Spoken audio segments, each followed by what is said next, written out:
several options. I think It's he's cool. I think I would play him again. a Gith Yankee monk. The one That's cool. The one that we've talked about before in game. Yeah.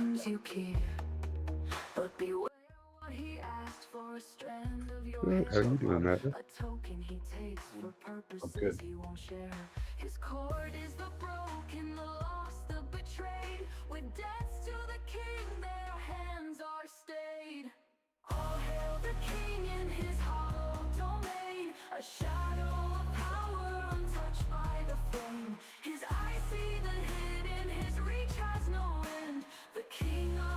Guess not. Yeah, I just got the Roll20 Pro, and now I'm more confused than I was before. Hello. Did you get it to start DMing? Eventually, yeah. Okay. I mean, I'm it's just worth it. practicing. Yeah, I'm just practicing. Getting the maps and stuff set up has been funny so far. Yeah. Do you have something to make your maps? Mhm. Okay, cool. So far, so good. Anyway. That's cool. I use Dungeon Painter Studio. That's on Steam, or Incarnate. Both have their advantages over the other. Cool. Just depends. Like Incarnate is where I can make like the most beautiful looking maps, but like if I need something to be very structured, and less like abstract, like I need walls to be exactly like straight, and I need it to feel like a grid dungeon, dungeon crawl. Then I use Dungeon Painter Studio. So it takes time, but yeah, let's see. So we are gonna begin since we're running a bit late. I've been waiting a little bit for Takel. Give you guys time to unwind. I don't want to totally date myself, but when we first started playing Dungeons and Dragons, you got like the grid paper out. Oh yeah. and it was like that was it. Yeah, that's where I start from. I mean, Yeah, no, it's still the best. It's still great to do it that way. I even had my players once make the map. Like I gave them the grid. I was thinking about actually trying to pick up an AD&D game, see what it was on Roll20. I see they do offer them. Oh yeah. Go all the way back. I mean, if you have that kind of 5e is patience, pretty cool. you got that kind It's of a lot patience. of, well, man, that's actually what I grew up on, when I was a kid. Yeah. I just got into the 5e recently because I started having some time. Yeah. And it seemed like it was fun, so I was checking it out, and like I was saying to Ray, yeah, there's a lot of rules, a lot of angles, and just so many just mechanics. A lot of mechanics, but also, if there's a lot of situations, with the rule of cool and all that. That if you guys are, if you have an opportunity, you can make something work that shouldn't work. But then again, yeah, sure. Rolling bad is like, well, fuck rolling you. bad is, yeah, you just lose. Fuck you and your creativity. Yeah. So it's like, yeah. A one's going to be a one, no matter how cool it sounds. Yeah. Like in Dungeon World, however, even failures are sort of successes. No matter how bad you roll, you always succeed. But if it's considered a failure, it comes at a cost. So you would say like, oh, I run up and I attack the dragon, and you're like, okay, cool, roll, and it's like double ones. You're like, well, fuck. Yeah, you run up, you hit the dragon, you find a spot in, you draw a little blood from the beast. That being said, the dragon strikes back with whatever, or you're thrown this way, and basically like you creatively, like as the players and the GM, there are no like, no, it doesn't really work. Like, no, it doesn't work.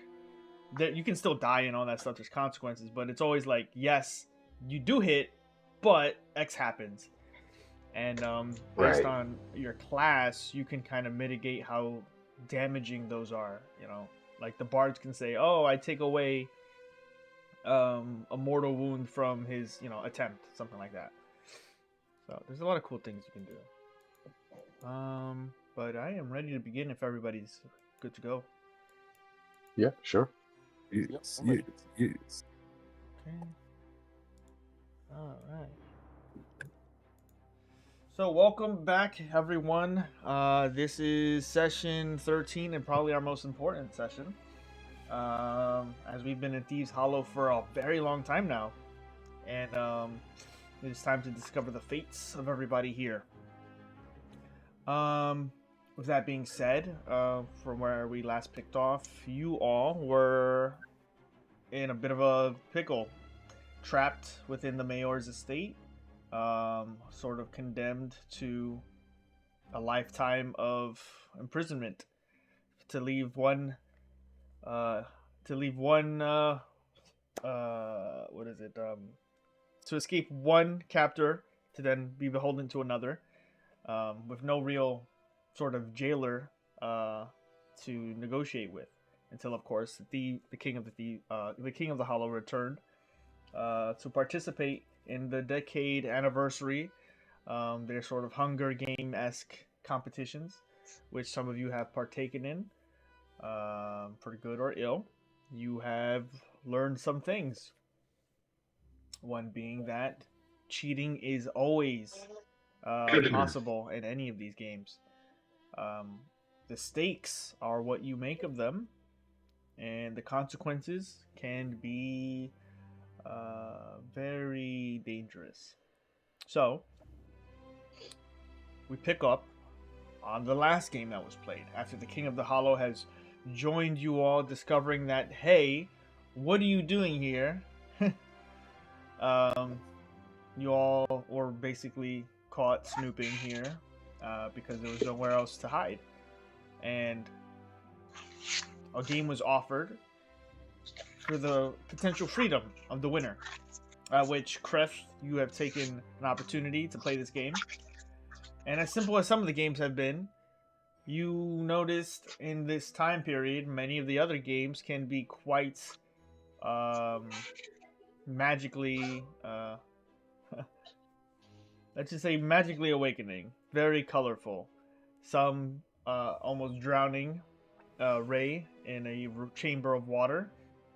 And in this circumstance, facing off in a sort of blinding and dark chamber, forced to find, if you can, a hidden beast that was killing the other players for their failed stealth checks. With you losing Kref, even though Takeo had tried an opportunity to aid you in your endeavor, you were unsuccessful and are about to face the consequences. As such, Orgoth, our paladin, has jumped in to the arena and jumped in to protect you and fight alongside you against whatever creature this is. The rest of you in the gallery watching all of this take place, immediately the sort of tone has shifted into a quick little game, into a sort of combat challenge. I need everybody here to click on their tokens and roll initiative. Are you gonna change the map? No map. Oh. How it took me a long time to figure out how to make a dark pitch black map. So I figured, why not just wing it? Nothing was really working for what I felt was okay. So let's sort this the way. We have Kref, Orgoth, Ray, and Aurora Lunaris. I have your token updated on the overlay, but not in the game. Let's see, maybe I can. I'll put that in later. So for now, we are gonna play on the home page. And with that being said, let's see. Oh, I do have one.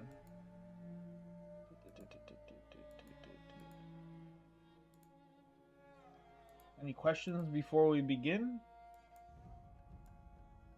No. No, I think the scene is set. Okay. Darkness. Hello, darkness, my old friend. I'm here to talk to you again. Everybody says you're creepy. You're going to try to kill me. Yeah. But So, the shadows. Shadows always gets there too, Chris. So, the creature. A panther-like shadow entity stands about 20, 30 feet away from you, Kreth, as the form of the other player walks backwards out of view. The creature, now focused on you, begins to make its charge in your direction. I would like you to tell me, what would you like to do on your first turn? Okay, so on my first turn, I know that the creature is coming at me. Yeah. So I'll do what I said last week. I'm going to take Ricochet Mm-hmm. and then throw it at the creature. Sure. Okay, make me an attack roll. Okay, fellas. Sorry, that's without. That'll definitely hit. I don't know if Bless is still on. Let me take it off. Yeah. I So don't just recall. 20. So just 23 to hit. That hits. Yeah. And that'll just be 10 and so 14 damage altogether. 14 damage. And then what I'd like to do, I think that takes an action as well. Should I use my action surge? Because what I wanted to do is, after if I hit the creature, I want to use my scroll of divine favor. That would be an action. Okay. So what I'll do is, I'll action surge, take that extra action, and then use the scroll of divine favor. Okay. Interesting. Very interesting. This one takes me back. I have to go find it. Yeah. I think it's in magic items. No, I got it. I just need to. This was made a very long time ago.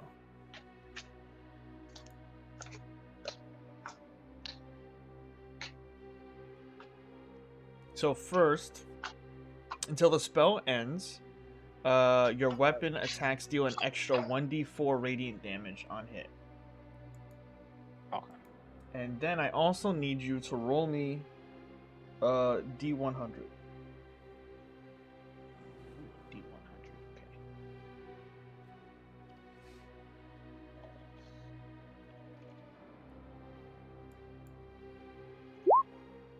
25. Okay.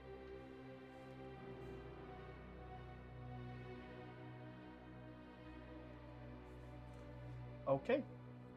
Nothing that you see, nothing else at the moment. So what I'll do is, as my bonus action after my action, I'll call back Ricochet and try to move towards where I see who jumped down again. Is it Ray or Orgoth? So I'll try to run towards Orgoth's area. Okay. You throw your sword. You pull out the scroll and start reading it. The language is in common, but as you say the words, your voice sings out, and Orgoth, you hear his words of him reading the scroll, almost as if he's speaking in Celestial. A very melodic, Interesting. a very. The words have a sort of melody to them.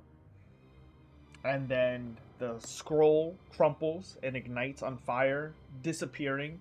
The ashes absorb into you, and a bit of glowing radiant light shivers around your person as you then run towards Orgoth. With that being said, it is Orgoth's turn after you've recalled the weapon with your bonus action and prepare yourself. Orgoth, you're up. How close am I to this creature? Maybe like 60 feet. 60 feet, 60. Yeah, maybe about 60. Okay. At that point, then I'm just going to I pull out my hand crossbow and I try to take a couple shots at it. Sure. Make an attack.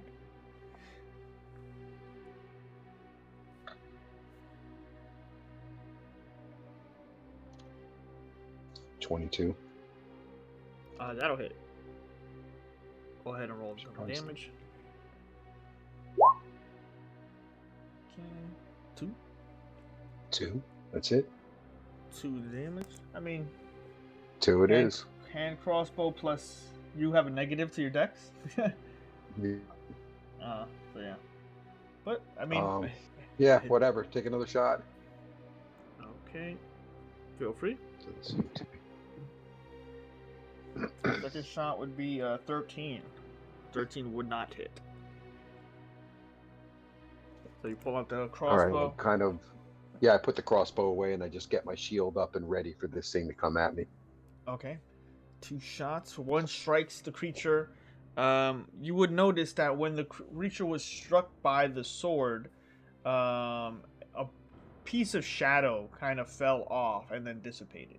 The same thing when you fire now the crossbow, you see the only thing to hit, it hits the shadow and a piece of the creature just wisps off like smoke and then regains its full form. So with that, it's Ray's turn. Glance over at the king, see if making sure nobody's stopping anybody from doing anything, and then I'll jump and make my way right behind Orgoth, just pulling out my great axe, and that's probably about all I can do. Okay, so you guys make a sort of triangle formation, the flying V, as it were, in medieval times, preparing yourselves for battle. Aurora, it is your turn. What would you like to do? I'm still casting Butter Spell, so I don't know if that's gone already. You don't know what's what? The healing word, I think. Now for an action, can I go ahead and ready a dodge just for shits and giggles? Sure. For healing, that's what I was putting. Prayer of Healing, I could say if you wanted it to go off by now, sure, we can do that. Okay. So, your choice of however many creatures can be healed for. I'll heal the party. Okay. So roll me the dice for the heal.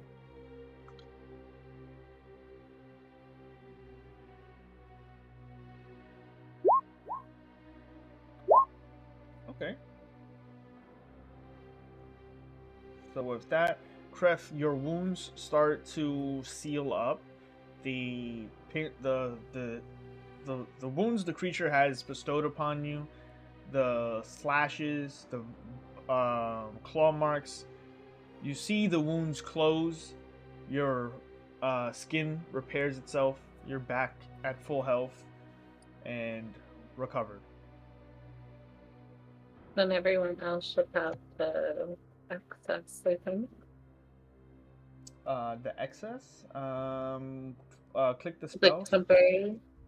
Well, let me see the spell so I can see. Oops.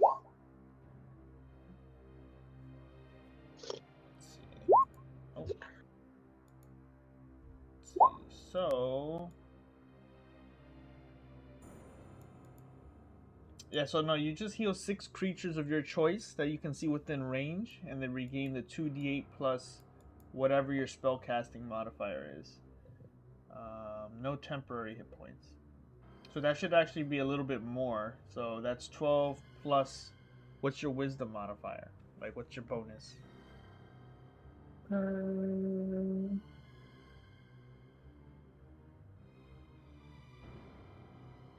At a 2, I think. Okay. So then I would say for each person, 2, 4, 6. So everybody, for now, we'll give everyone a temporary hit point bubble. We'll make it 8. So everyone has a temporary hit point increase of 8. Nice. Okay. All right. So after you cast the Prayer of Healing and heal Kreth, the remainder of your party gets this nice little aura around them that gives them this protective energy. Anything else you want to try? No. Okay. So at the top of the turn order, it is the creature's turn. The creature is going to blend in with the darkness and move through the chamber towards each of the creatures inside the field of play. So that is going to be an attack. That is not going to hit at Kreth. That should hit. That's 19 to hit on Orgoth. A tie hits, right? Yes. Yep, that's a hit. Okay, and then Ray. That is, yes, that is 18 to hit. Yes. Okay. So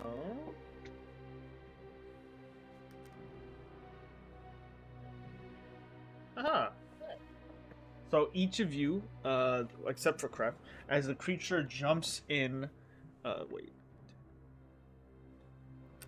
His bonus. Sorry. Actually, that's more. Sorry. Orgoth and Ray, you see the creature disappear and reappear fast as lightning, but like smoke and nightmare put together. It sound like creature of night, this jaguar, pounces on each of you before disappearing and striking another. Kreth, you just jump out of the way. I forgot that you were dodging Orgoth. I mean, Ray. No, Ray, yeah. So I'm gonna just roll again with disadvantage. Actually, so that doesn't hit. Never mind. So the only one hit is Orgoth. Orgoth, you take 14 points of damage as Kreth dodges, Ray dodges, and the creature's too fast for you in the moment. So you take 14 points of slashing damage. And then the creature disappears into the darkness. Now, without showing its visible form, it is currently invisible. We come to the top of the turn order. Takel, are you here? Yes. Welcome, brother.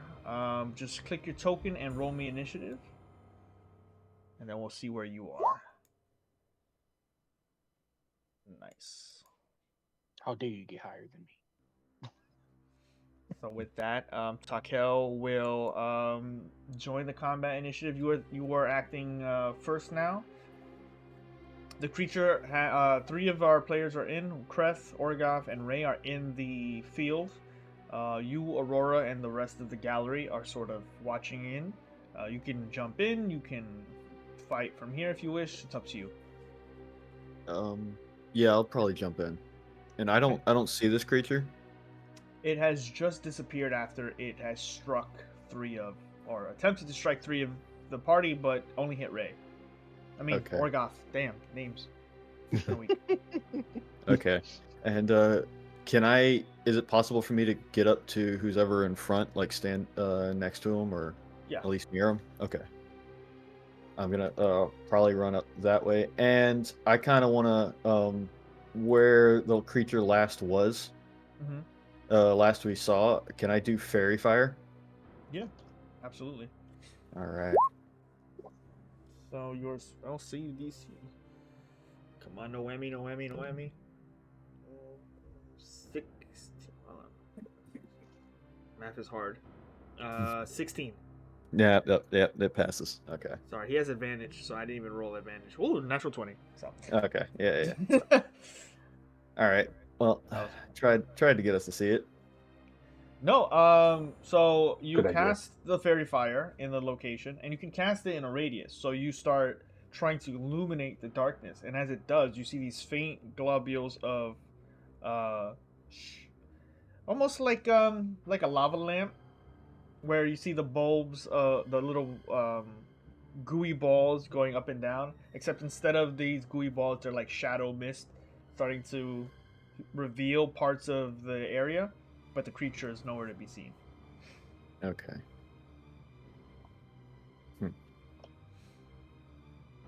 12 All plus, right. 12 plus 4. Yes. 16. Yeah. Sorry. It's just doing the math. Yeah. All right. Damn. All right. I think that's it. Okay. Yeah. So with that, then you have Kref. The area starts to become illuminated, but the creature is not to be seen. What would you like to do? Is there a rock down below? There are no rocks in this dominion of shadow. Okay.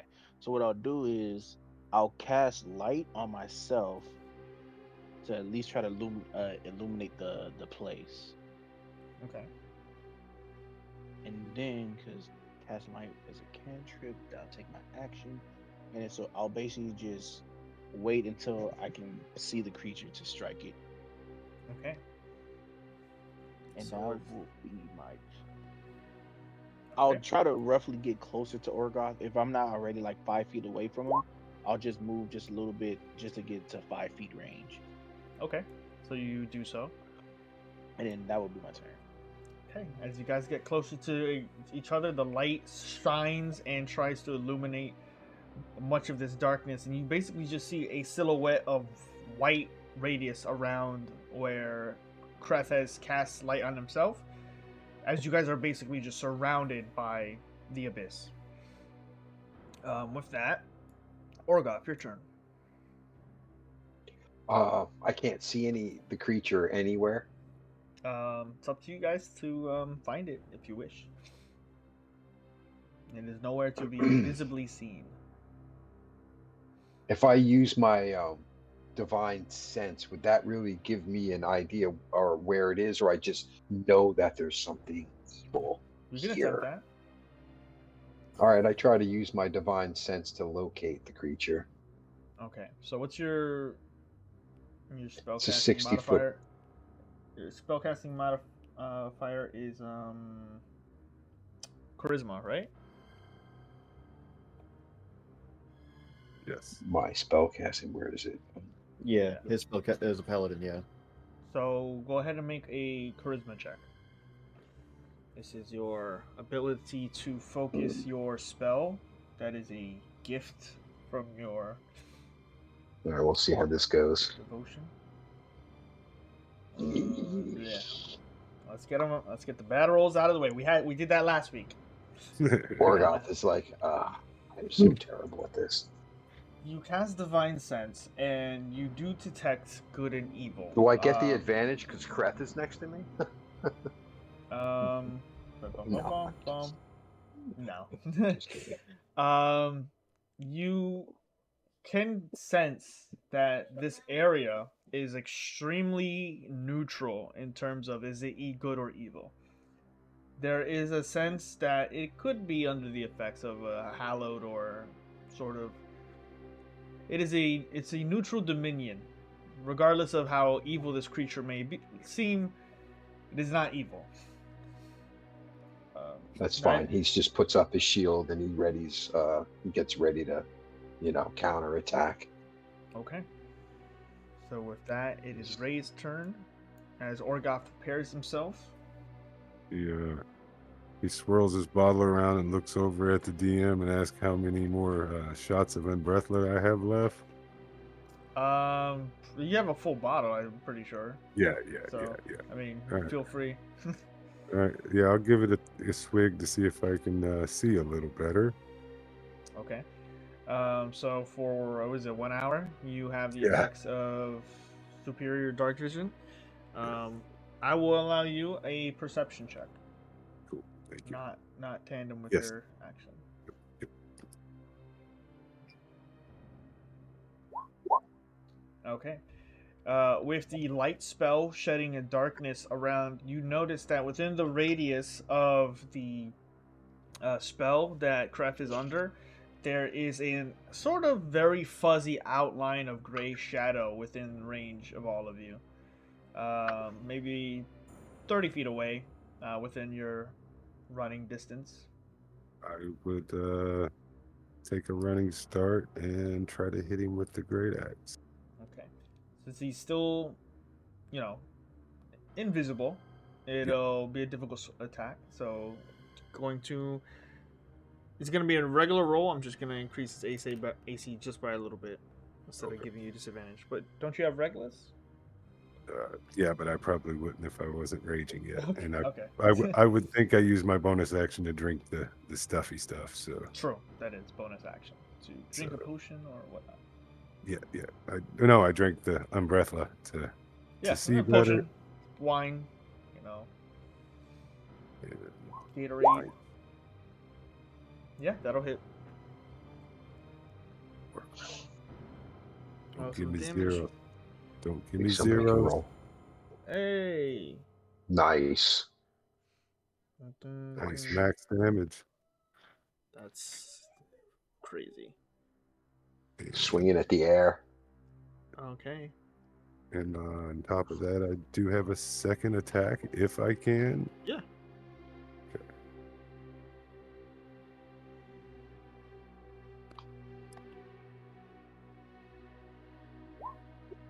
There was definitely hit.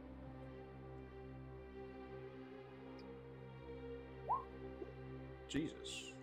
Okay. So with the first swing at the creature, you slash and shadow. The wound reveals the creature as it shrieks out. Second swing solidifies the creature's there in mass as the shadow, the fuzziness, it sort of like moves with its movement with each strike. So you strike it from right to left and it moves over, and then it tries to dodge and you swing at it again. Both hit. Big hits. Nothing else I can do but come and get some, kitty. Okay. With that, Aurora, you're up. It's your go.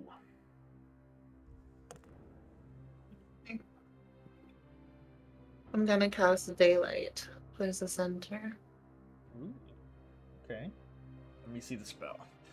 Daylight coming in out. Jesus.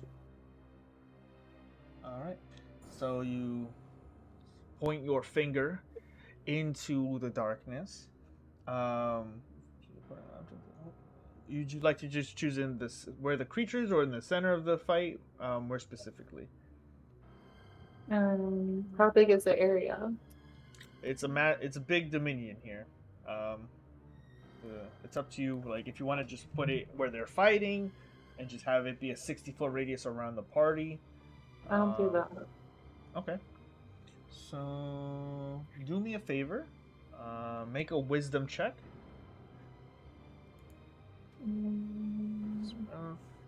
Save DC holding on to. Okay. Want to use guidance? Sure. He fails. God damn it.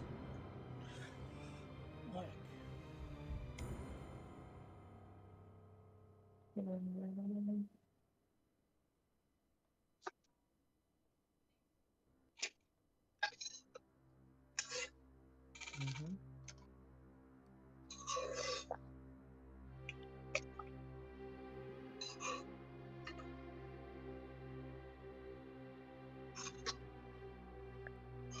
Oh, nice. So go ahead and roll me. Let's see. Roll me 6d6. 66.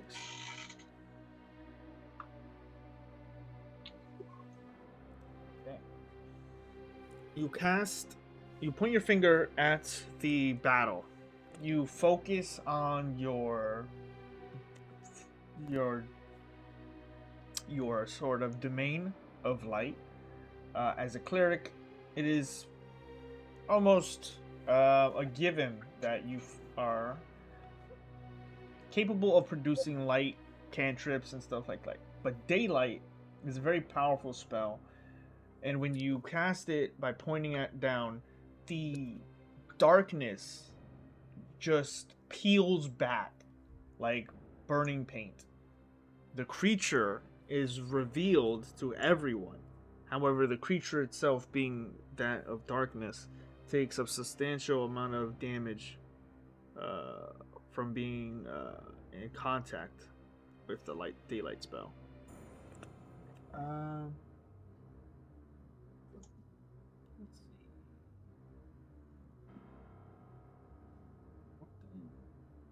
Okay, so with that being said, the creature is now revealed. What would you? Anything else you want to try, Aurora? No, that's that. Okay. With that, we are at the top of the turn order.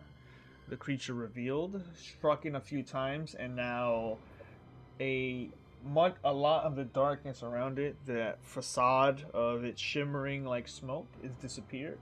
A very vivid creature stands before you. No tricks. Nope. We start at the top. It will strike everyone in here. Let's see. Let's start with Takel. Oh, and that's a natural 19. I assume that hits. Yep. Kreth, natural 1. Lucky fucker. Jesus. 6. Wait, no, you were dodging anyway, so that makes sense. At least. Orgoff, 16 plus 4. 20. So, 20 hits. And then 14, 18 again for Ray. Yes. Okay. Da-da-da-da. 5. I'm rolling well. 12. 12 damage to Ray, Orgoff, Takel. That's slashing damage as it attempts to dash through all of you and strike everyone in the field. However, it does not disappear at the end of its strikes. Attempting to flee, it actually gets contained within the dome of daylight, almost like a barrier containing it within the confines of the daylight spell. Nice. With that, it is Takel's turn.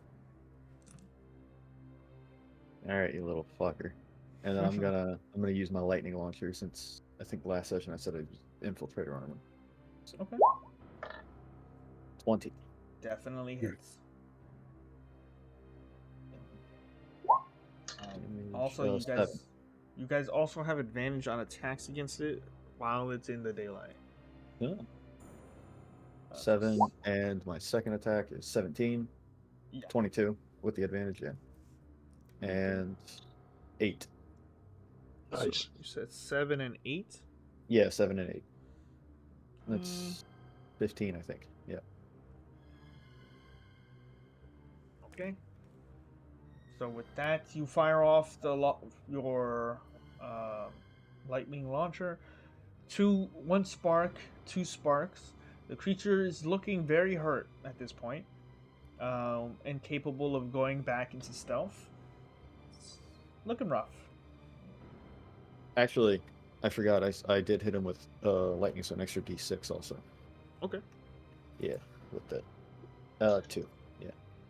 Nice. 17.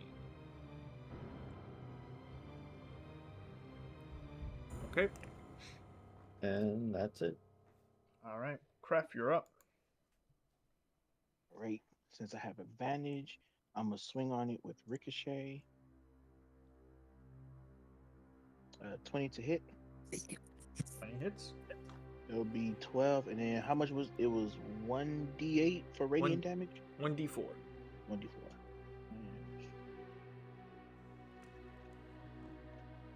And another 4, so 11. Bum, bum, bum. 16. Yeah. Writing is hard. Okay. And So, I will. Mhm.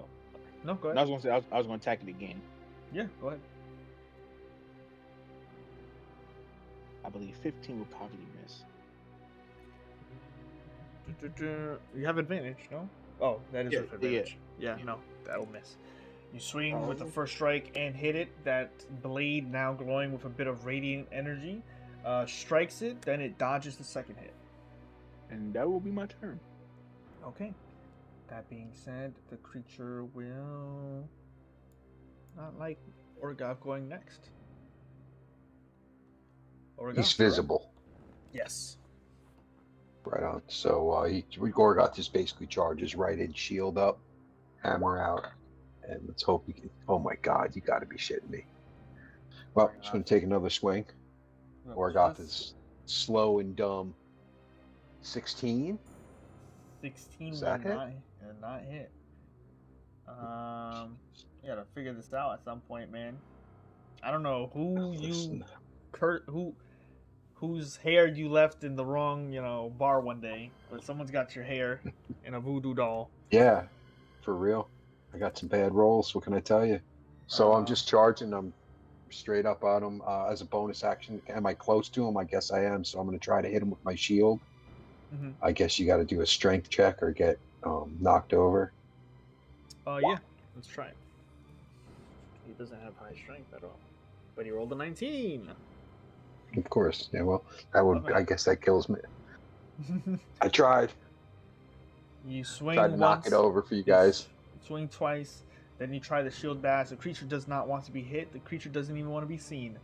And it is trying to fight to kill all of you and survive. I'm sorry about that, but it'll be Ray's turn. All right, just swinging the great axe at him. My turn to miss. Okay. It's a bit getting tipsy. I think that one hit though. That will hit. Ready for the damage. 12. Jesus. 12 damage. Standing next to Orgoth after he misses with the shield. I miss, so he's really bouncing around and finally catch him with one. Okay, that second hit will do a number on him as the creature still standing, looking rough. Anything else you want to try? That is all of my turn. Okay. It is Aurora's turn. What would you like to do? I cast Sacred Flame. Okay. So that's a dexterity, right? I believe. He's good on that one, I hope. 11 plus 4, so 15. Okay. So he succeeds. So he dodges that spell. Then I am my turn. Okay. So you cast Sacred Flame, focusing on the creature within the light, and it does dodge out of the way. Anything else? Nope. I am my turn. Okay. With that top of the turn, the creature will try to zigzag through the four of you. We'll start with the Tukel. It's a 17 plus 4. Yep, 21. Yep. Kareth, swing about a 13 plus 4. Shit, where is it? God damn it, not plus 4. Why am I saying that? That's his saving throw. Sorry. 19. Thanks. Haha, fuck you. 17. 25 on Orgoth. Jesus. And Ray. 14 plus 19. It's Aha. Get fucked. I take 17. No, that's a hit. Oh.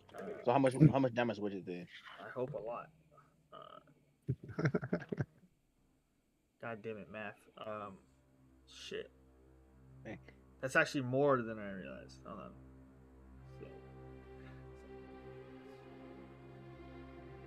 on. 13. 13 points of damage to the four of you. Sorry. This is a story about a girl. Alright, the creature zags past Orgoth and Ray and strikes each of them on the way with its tail that has these jagged like blades and appendages. It strikes towards Kreth, its original target, finally leaping on him and biting at him. Then dancing through the light, it spins around and goes for Takel and slashing him. Now surrounded sort of almost by all of you in this center of this daylight spell. Takel, it's your turn.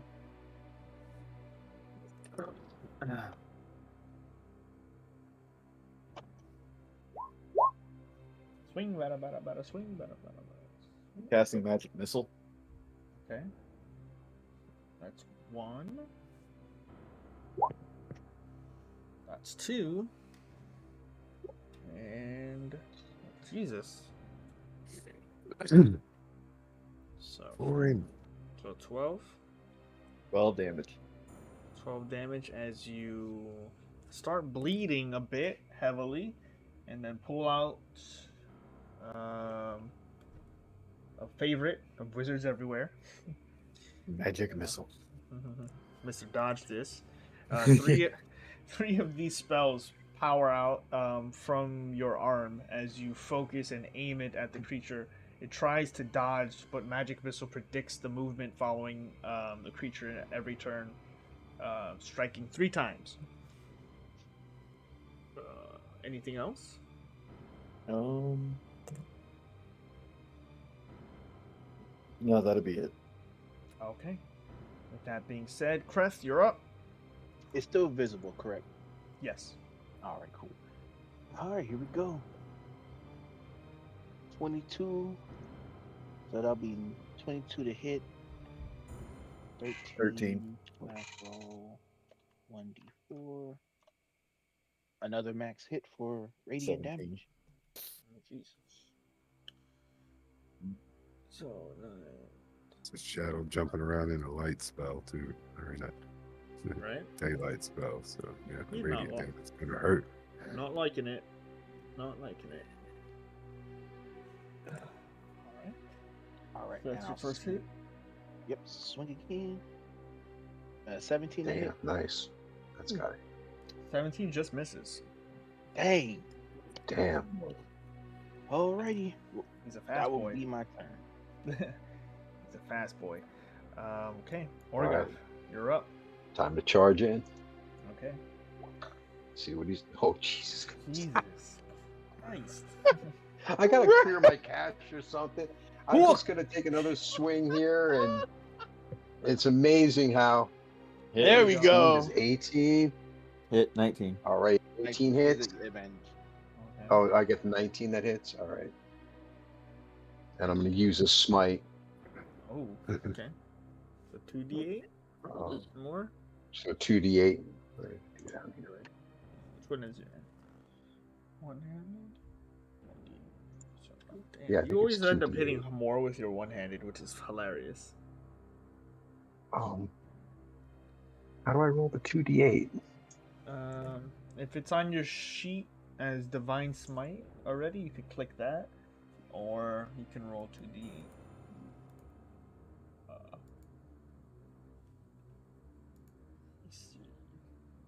The dice, because this thing on the bottom here, I thought that was the dice, but it comes up with all this bullshit. Type of roll, normal roll. Okay. Where's the? Oh, here we go. Try this. Okay, here we go. I'm gonna add it to your sheet right now. I figured out. I found it. Okay, cool. Yeah, I found it. An extra 13. Ooh. Something.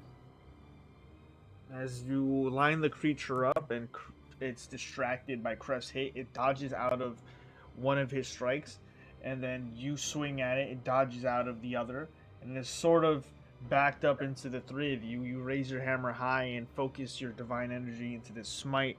And how do you want to do this? Oh, I actually kill it. Yeah. Well, shit. Finally, with my final hit, I swung and missed, and the other one came right down on the top of its head. First one was an uppercut, missed, so I swung it around the other way and crashed him in the top of the skull. Okay, so when you crash into its skull with the warhammer, a sort of those kind of like ripple effects in water. You just see a ring of divine energy smash into the skull. The creature doesn't give out blood or guts or even the smell of something that is dying. The creature's remaining form of shadow and mist, its entity just starts to disintegrate at the touch of the radiant energy, till eventually from the head to the torso to the tail is disintegrated, and the creature is no more.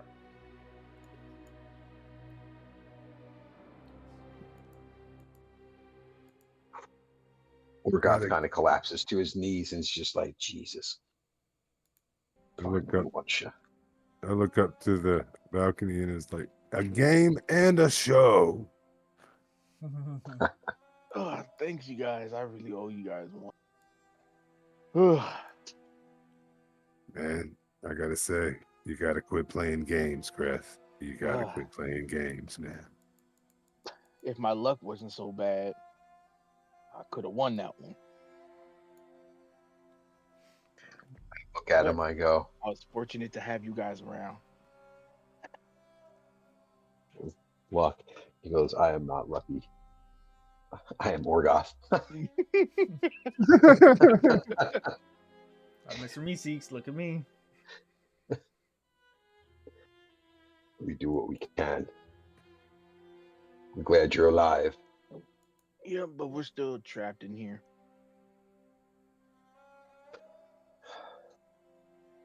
It's one step. With that, the four of you, wounded and triumphant, see up at the gallery, and everybody's they're just talking, and some are celebratory, some are having conversation. You return to the towards the gallery when the dominion shifts. The domain of this game ends, and you are returned to the estate, where everyone is standing in different areas of the room, talking, discussing. Your wounds heal themselves. You are not bleeding. You are not wounded. You are at full health. Your abilities that you did use in the games are still expended, however. And the temporary hit points are gone. Temporary hit points are gone. Ray was feeling re-energized. Looks around and looks around to see if the human that was running around in underwear is ready for a fight. And the other, you mean of the other ones in the game, or? Yes.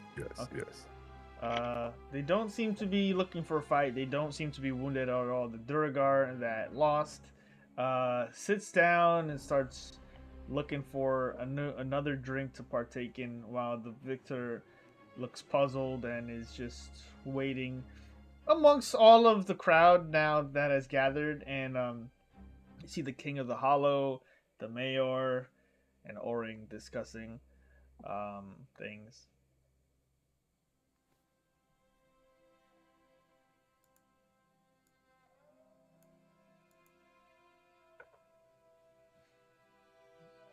Walk up to him and ask for the next game. What's the next game?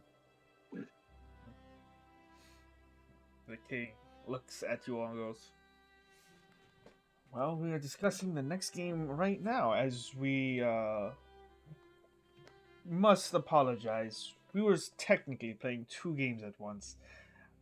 We had taken bets on many things that could go wrong or happen during the game, many of which we're deciding the outcomes of. But thank you. It was very entertaining, and I appreciate that all of you were such marvelous contestants. You can always count on adventurers to keep things lively. But what about the guy that won the game? Isn't he free to leave? Yes, he'll be freed. And the mayor goes, well, I appreciate that I had not known much about any of them, as you probably did. It's... I shouldn't have taken that bet. Well, a deal's a deal, which means I go first in the next game, as well as other stipulations. I believe Oring, you did bet that the bugbear would go in first. However, it was the paladin, so you lose that one as well. Okay. They start taking out and writing things down and discussing who won what, based on what circumstance. Look around, be like, which one of you bet on me raging?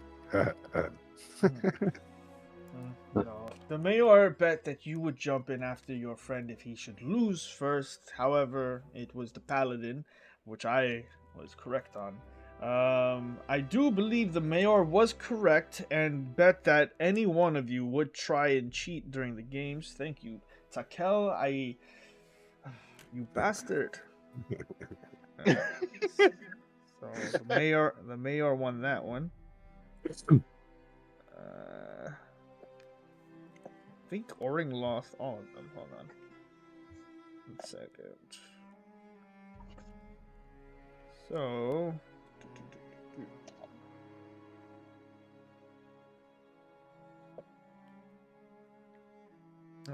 and the king lost. He bet that Aurora would not help.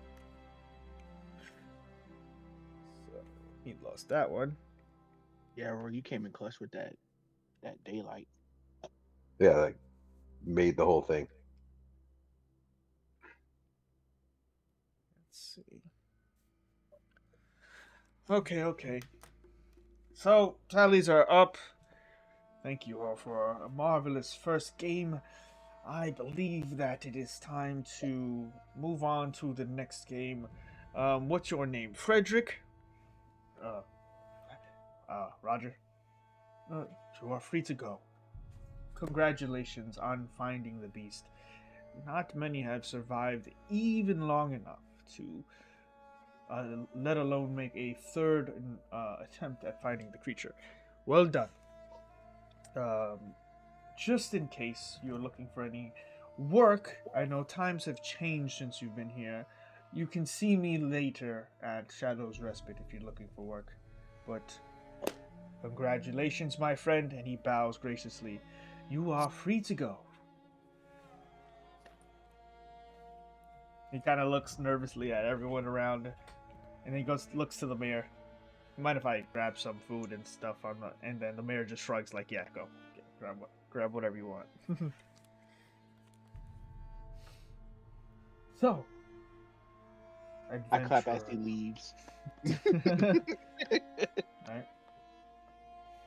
Do we all try to exit at the same time? See if the bubble stops us? Ice pulls up. So the king looks at all of you. Unfortunately, you have lost, and you try to skirt some of the consequences, which is fine. We're not gonna fault you for that. I mean, who would willingly just die? Now, I mean, there wasn't no rule saying I couldn't fight back, so. Oh, I did not say you couldn't fight back, and that's the key. Maybe eventually you guys will learn how to turn the odds in your favor. But your freedom not won. We have many more games to partake in. And I am very happy to see how capable you all are from my own eyes, as I thought that the Kruthic, maybe it was a bit of luck, but now I see you are very capable indeed.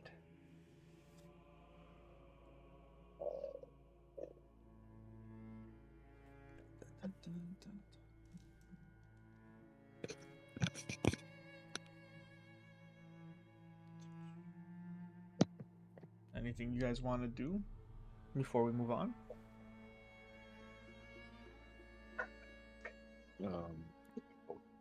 Not really. All of the other contestants are there, right? Yes. Well, just people, yeah. Okay. The other Can I contestant gather that them lost. together? Hmm? Can I gather them together? Sure. I go stand behind Orin like I'm looking over his shoulder, like I'm looking at if he was playing cards. Okay. He's I'd a like to large creature to be overlooking his shoulder, though. Just a. Oh, is he sorry, I was thinking maybe he was sitting at a table with everybody. Never mind. Yes, but still, yeah, I'm closer to him than I should be anyway. Okay, perfect. Okay, so Aurora? Are we all together? Or is like everyone else present? I mean the party or the... Not the party, like the king and everyone else. Well, everybody's in the living room and, nearby. It's a regular Hispanic get-together. Some people are in the kitchen. Most of the people are out here waiting for the game to come on. You can gather whoever you wish if you want to. I just want to gather everyone outside of the king, the major competitor. So your party and then just whatever survivors, right? Yeah. Sure. So you find an area kind of to speak amongst yourselves without the king, the mayor, and Oring. I want to cast a spell. Sure.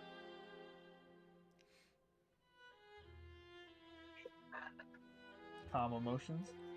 Mm-hmm. You attempt to suppress strong emotions in a group of people. Okay. So I would need Kref, Orgoth, Takel, make charisma saving throws.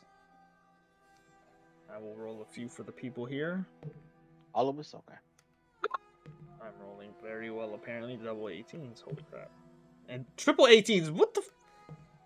Okay, 3. Crit, baby, let's go. 14. Woo! Okay. Oh, I have to -1 because one person is freed. So we only have 5 people now. Okay. So you cast Calm Emotions for the most part on everyone. Takel is just super mellowed out. That third gummy finally hit. What about the other competitors? Half succeeded and 2 of them failed. So. Okay. I finally rolled well. Yeah, all right. So And I I used to want roll badly. to inhibit them to be charmed at the end. I just kind of want to get everyone together to try to get them on our side to work with us. Okay. Yeah. So I mean, it's easy enough. Regardless of the spell, most of them kind of agree to what this. Well, you start casting magic on them, and you're like, "Listen, I want you all on my side." Yaga! And Not then forcefully, though. And I know. You know, that's a tense situation. They could be freaking out. No, for sure. I mean, after witnessing that, it makes a lot of sense. Right. So, what would you like to tell them? Let's work together. You give us intel, your strengths, your weaknesses, and we'll be able to see what we can use them for in upcoming challenges. With that, the Duragar, big gut, balding head, drinks back and goes, I've got an amazing constitution.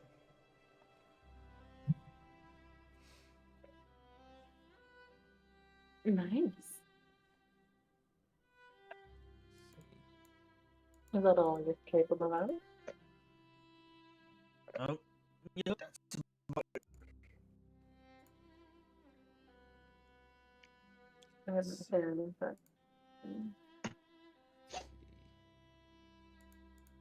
My notes are not opening. And they never will.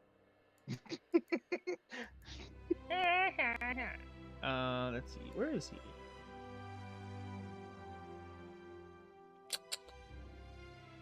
God damn it. Oh, wait. There he is. Yeah, he introduces. He's basically a drunken wanderer.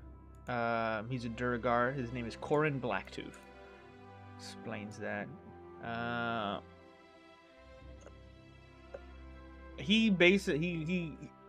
give you this for the next 2 minutes of conversation with him and some of the others. He explains himself as he still believes that this is just one big drunken stupor. He doesn't actually believe that he's trapped here. Basically like a free bar. Oh, is it drunkard? Yeah. No. So, if we work with them, would they technically be counted as our team? Huh? Wouldn't we technically be a team? Him? Wait, The I'm sorry. other contestant. You're very like, I don't know. Either you're far away from your mic sometimes, or The other contestants. What about them? You're a team. So they're agreeing to team, yeah? For the most part, loosely, as best as you can tell.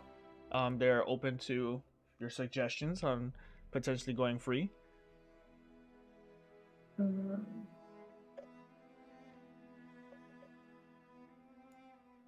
Okay. Even with being charmed, they're not more willing to do whatever I said. Well, it's calm emotions, and it only lasts 1 minute. So, charm person is separate. Charm person is an actual spell that forces people to sort of be, But it says you choose one of the following two effects. You Yeah. can suppress any effect to be charmed or frightened. Yeah, causing a target to be charmed or frightened. Yeah, for 1 minute. Yeah. So during that charm state, I'm getting them to agree. Yeah. Perfect. And then it ends. And it says when the spell ends, the creatures become hostile again.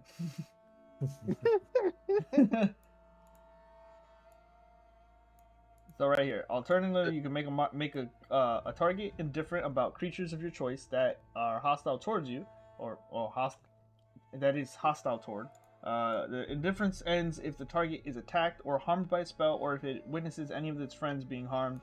When the spell ends, the creature becomes hostile again. So I'm not saying that they're going to be hostile towards you, but there's an effect when the spell ends. They're basically like, yeah, sure, we could be a team, and then spell ends. They're like, what the fuck did you just do to me? Like, Okay. but for the most part, they agree. The drunkard has no idea that you even cast the spell on him. No. Some of the others are open to it. Let's see who left. I'm sorry. Is Topsy and Turvy still there? Topsy and Turvy are here. Okay. I want to ask him something. Sure. Topsy Turvy, I have a question. When Sorry, you played the No, when you played against the king, did you guys ask for your victory gift, or what's it called? What he usually gives you? Like, did you already use your favor with him? they look at each other. Not yet. Why not use it now to get us all up out of here? No, that's not what that does, though. I mean, they did win a game against him, but they haven't used it yet, so he hasn't. They haven't really asked for anything yet. favor. Yeah. Yeah, they didn't use his And favor. Orgoth says the only reason we're here is because we came to get you guys against the will of the king. Why did you even come down here? I mean, we know why. I mean, son of... You know what I mean? But Orgoth's angry. He's like, why did you come here? The calm emotion spells has not worked on Orgoth at all. No, also didn't tell them to go inside. Not calm at all. But Not also, calm. the calm spell emotion, like their aggression is only if they were hostile initially. Oh yeah, I'm not saying that Orgoth's angry at you because of calm emotions. No, I'm talking about No, he's just angry at in top team general. Derby. Oh yeah, they're not angry at you. Yeah, they're Grab not. him by the scruff of the neck. The other people are not angry at you. I'm just letting you know about the spell. I'm just saying that. Yeah, when the spell ends, technically, you know, they'd be like, what the fuck? They would notice a change. Orgoth says, Kreth's right. You should march in front of that king and ask him for us all to be out of here. Yeah, and that'll be use your favor. I mean, you guys will get out of here, and we will all get out of here and start moving on to Gracklestug. I just hope Cora is still there, but if not, we're leaving immediately, regardless. I don't want to be here when the king gets out of the game. Topsy and Turvy look at each other, sort of have a sort of mental conversation with each other.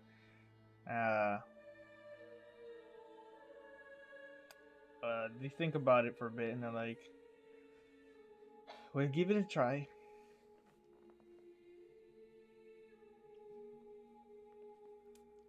Orgoth goes, try hard.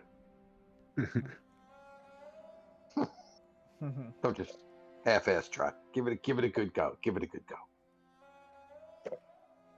They look at each other again, get up from the confines of this secret cone of silence, the circle of trust from Meet the Parents. They head off for a bit, and you guys are here on your own. If you want to continue any discussions. I sort of want to try to listen into their discussion with the king from a distance. Okay. I do the most. I do the most. Are there blinds in this house? Sure. So if they go talk to the king that's outside, I'll basically just look through the blinds. Just looking. Very Simpson-like ask while you're looking through the blinds. You see a conversation. Trying to do some lip reading. See a conversation between both of them. First they get angry at each other, then they kick the dirt, and then the king concedes, and then they leave the dome, but they wave at you, Kreth, from the window on the way out.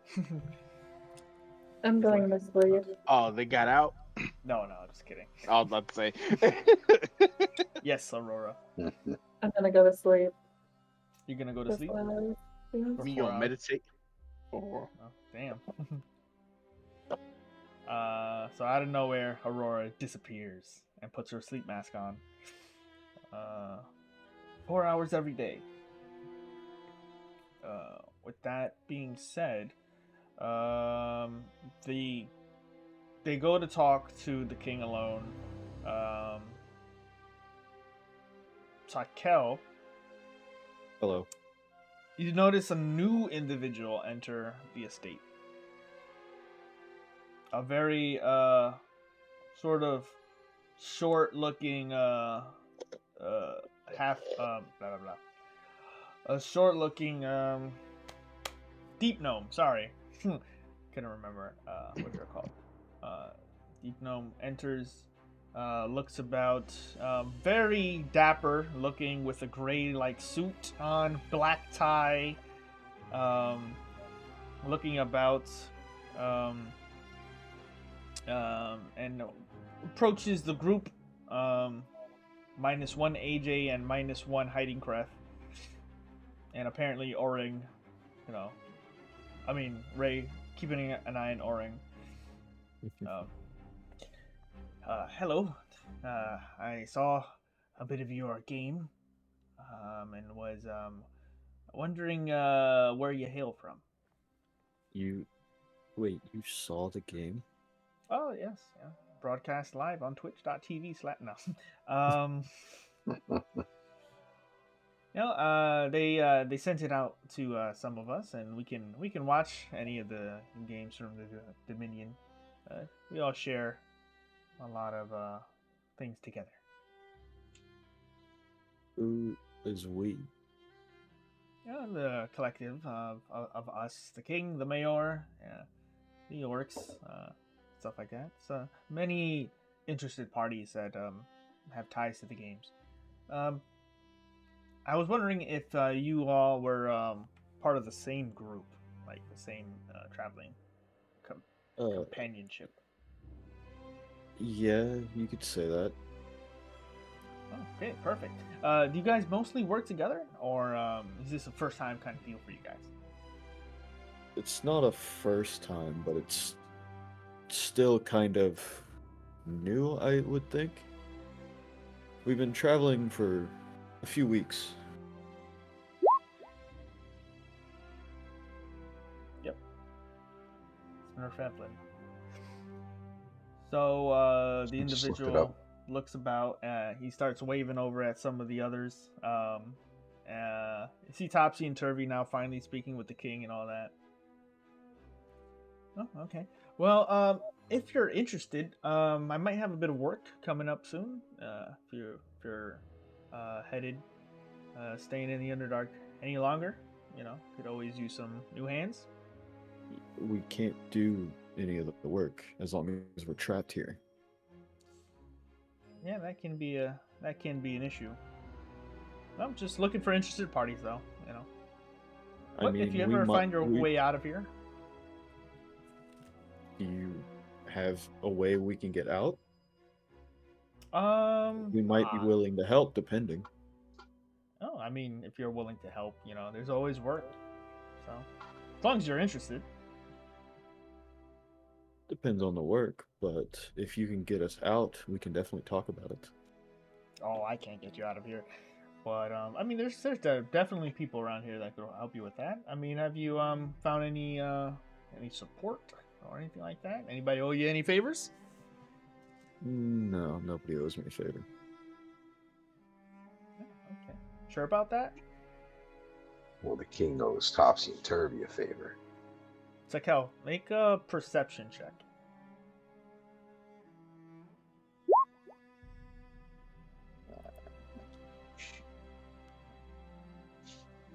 There's something about him that... Damn, I should have probably made an insight check. Regardless.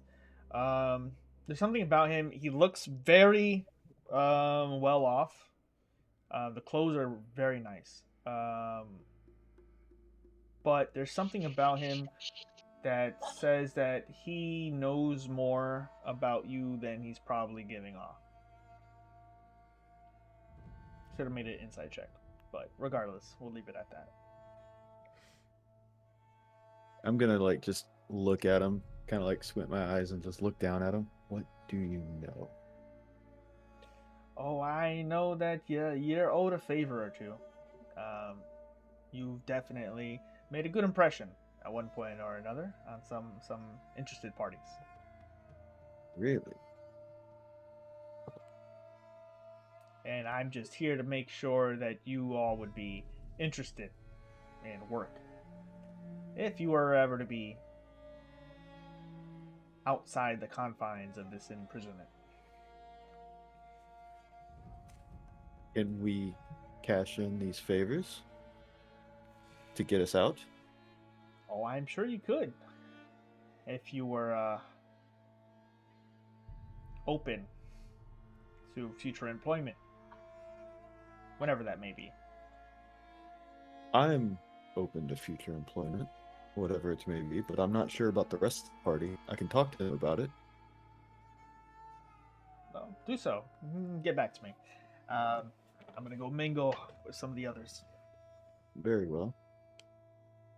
And I guess I'm just going to go off and try to look for the others. Okay. The gnome disappears and heads over.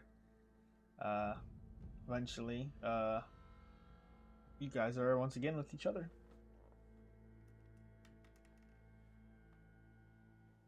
So we're all together now. Yeah, we're around the napping Aurora. Yeah. Aurora's taking a nap. I know Crest is trying to listen into the king. Eventually, yeah, make a perception check, Crest.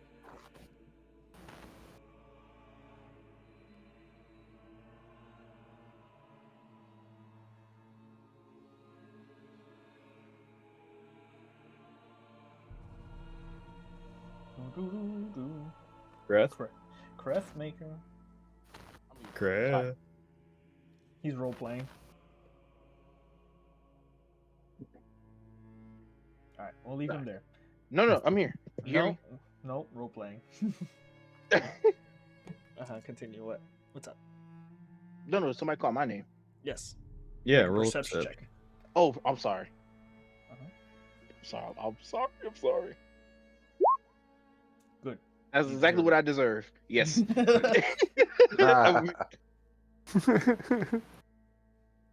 As you're like listening in on the conversation between the king and Topsy and Turvy, it's actually just being narrated by in my mind by the flying imp. Like, oh, we definitely want our freedom. Oh no, we deserve our freedom. I'm not giving you your freedom. Oh no, you owe us. And you're like, you realize it's just the imp. No, man, get out of my ear. Sorry.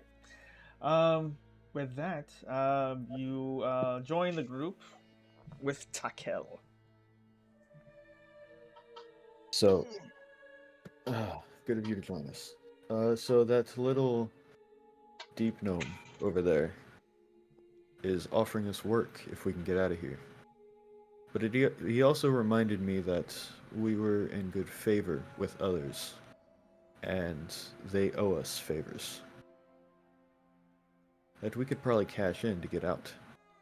Well, I'm trying to make a Can I? Like, who did we help? Favors. Yeah, that's what I'm thinking. Like, just the king, maybe somehow. Nah, the king hates it. Well, he don't hate us. He's angry at us, but I'm not angry. I don't think he's angry. He's disappointed well, for coming to us. the mayor's Yeah. house. Yeah, I suppose something. Yeah. The only other person I think sort of owes us a favor is that weird creature that we found by the rainbow snail. But even then, I feel like that wasn't like he owed us anything. Can I do a history check? Yeah, I was wondering if there's a check we could do. Sure.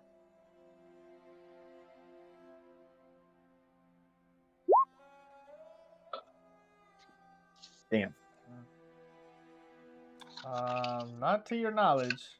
And Creth, I mean, you guys have been helpful to a lot of different people over your times, from escaping Velcanel to being in Thieves Hollow. Like, I mean, it's hard to put down any of the characters. I mean, many are probably just dead by now, you know?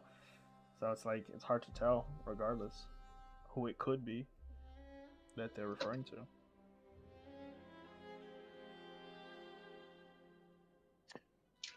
Do I recognize the deep gnome, or only just Takel does? Not anything about him that's recognizable from what you've seen before. Nothing about what he's wearing or how he looks or acts. No, really. I'm sorry. What I mean, like, does it look like I've seen him before? No, not really. No. Okay. I'll look over at Takel and be like, does it look like the same person that was hanging with Cora? Know that she said that she worked for a powerful entity. She never told us who it was. Was this Firth Nevlin? I don't think so. I'm not sure. No, that was just a regular gnome, right? Fizwick. Is that what you're talking about?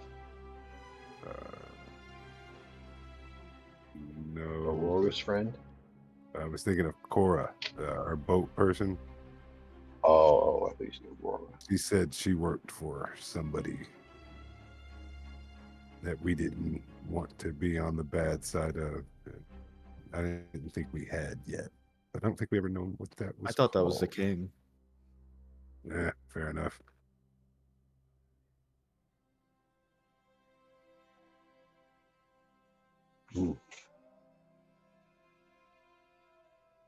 I mean, yeah. What does Topsy and Turvy have any luck? I mean, that's what I'm kind of hoping. They are owed a favor. We went in to get them out. They do return. The king has agreed to allow us to use our favors. However, that being said, it would only apply to the both of us.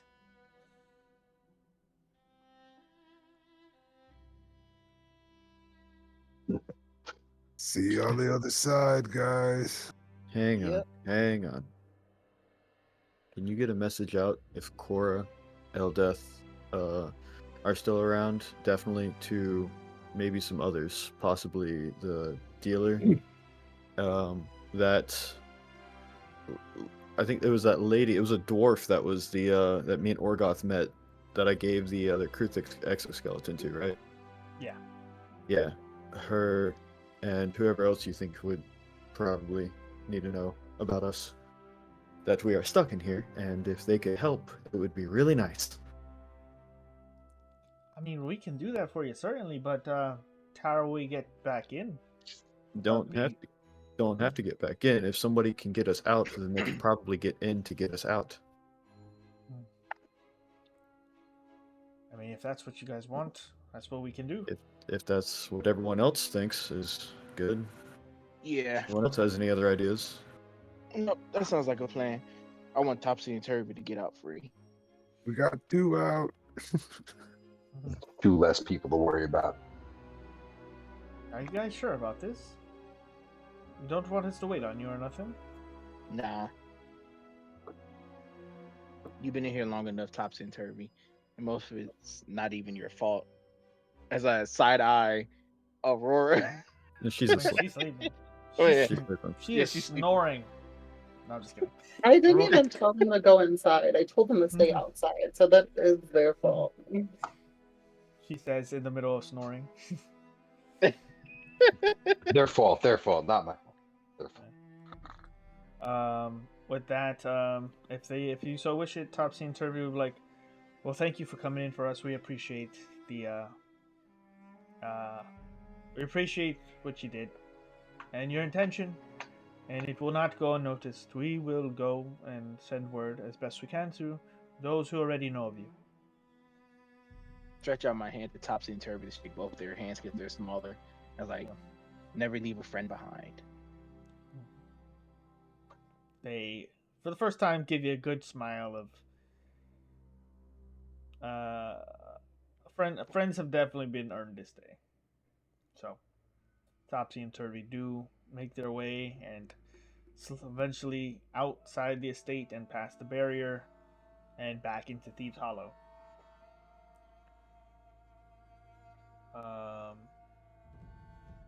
With that being said, eventually the king, the mayor, and Oring expectantly approach your area,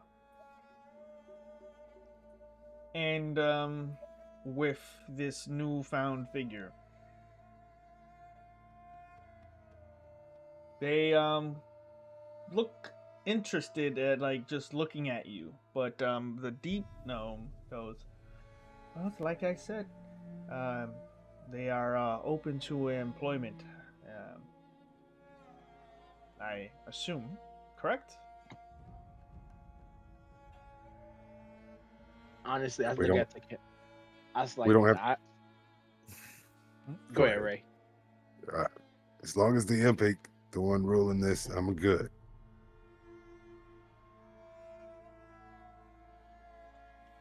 I'm sort of inclined to take the gnome up on his offer. The gnome is definitely not the imp, right? In some other form. You see the imp in the corner. Because eating. Orgoth's looking for the imp. Like, where's that little? Yeah. He's in the order. He's in the corner eating pizza flavored combos. So he knows it's not the same person. Orgoth doesn't say anything. He just sees what everybody else is going to do. If we're going to fight, he'll fight. But can't imagine that. It's kind of how we got here, doing favors for the king. And we're just trying to leave. Stupid topsy and turvy. Now we're stuck again. Now we got to do more favors. Hey, no. And we're just trying to escape. It's like, Are we at least gonna get to fight something for you? Oh, nothing like that. I work for a man who's very, very wealthy. Has a lot of work that needs to be done in the Underdark. Very easy work for the most part, but is always looking for discreet individuals. And you seem to be looking for employment, don't you? I like secrets. Yeah. Does this employment get us out of here? No, not. I would not have the authority to free you of this establishment. But if you were looking for work, I'm sure opportunities would arise. Listen, guys. Either we stay here, play games, or either we stay here, play games, and try to get out, or we take them up on her master's offer, and then most likely her master will probably get us out of here, and we just have to do jobs for them.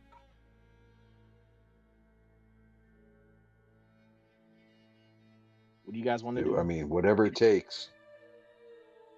I just want out of here. So anybody that wants to say go ahead and get hired by her master, say aye. Aye. Aye. Or type it in chat, that'd be better. Why did I type one? Is your raid ready? Put one in chat. I'm going pirate.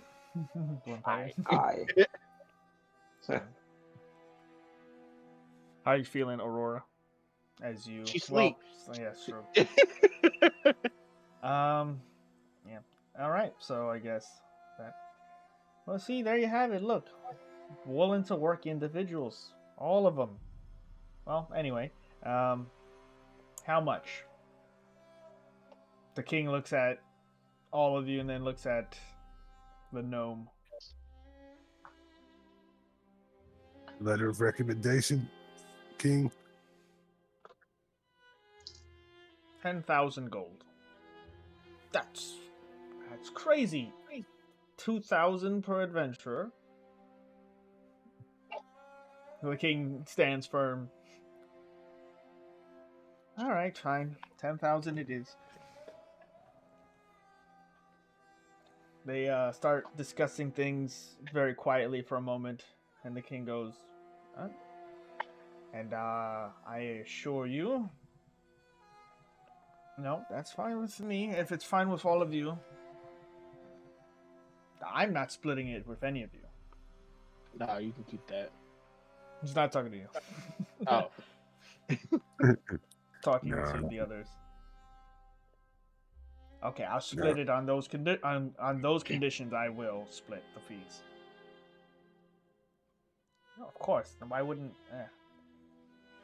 Agreed. 10,000 gold and the egg. Done.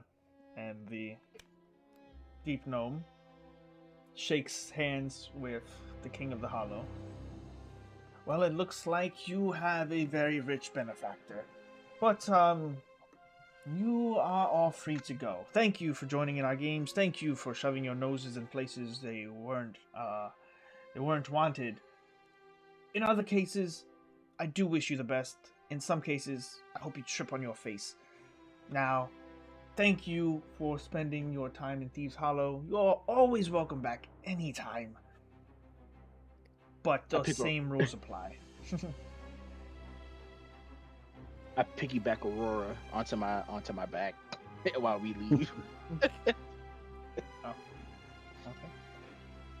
The mayor just as you are all just preparing for the news and all that, goes, well, it was nice knowing all of you, and do visit sometime if don't die of old age.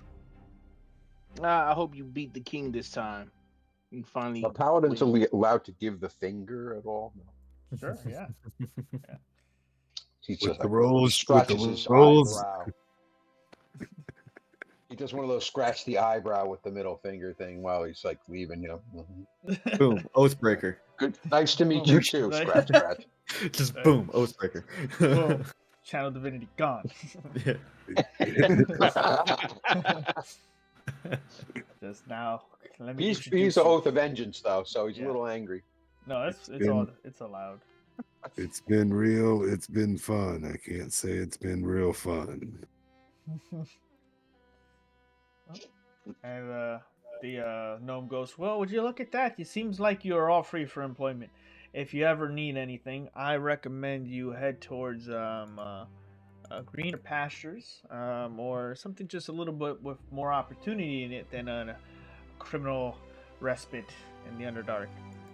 As such, you can always let's see, where is it?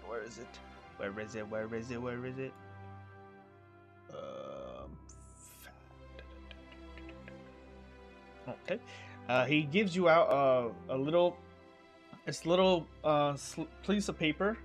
He gives it to you, Takel. He goes, if you ever need anything, you can follow the instructions there, and if you're open to some employment, feel free. Now, I do have some things to do here, but why don't you guys just enjoy your freedom, and if I see you again in the future, maybe we'll get a drink. Very well. Very well. Hot and Thieves Hollow. How long has it been since Topsy and Turby left between here and now? Like 10 minutes. Okay.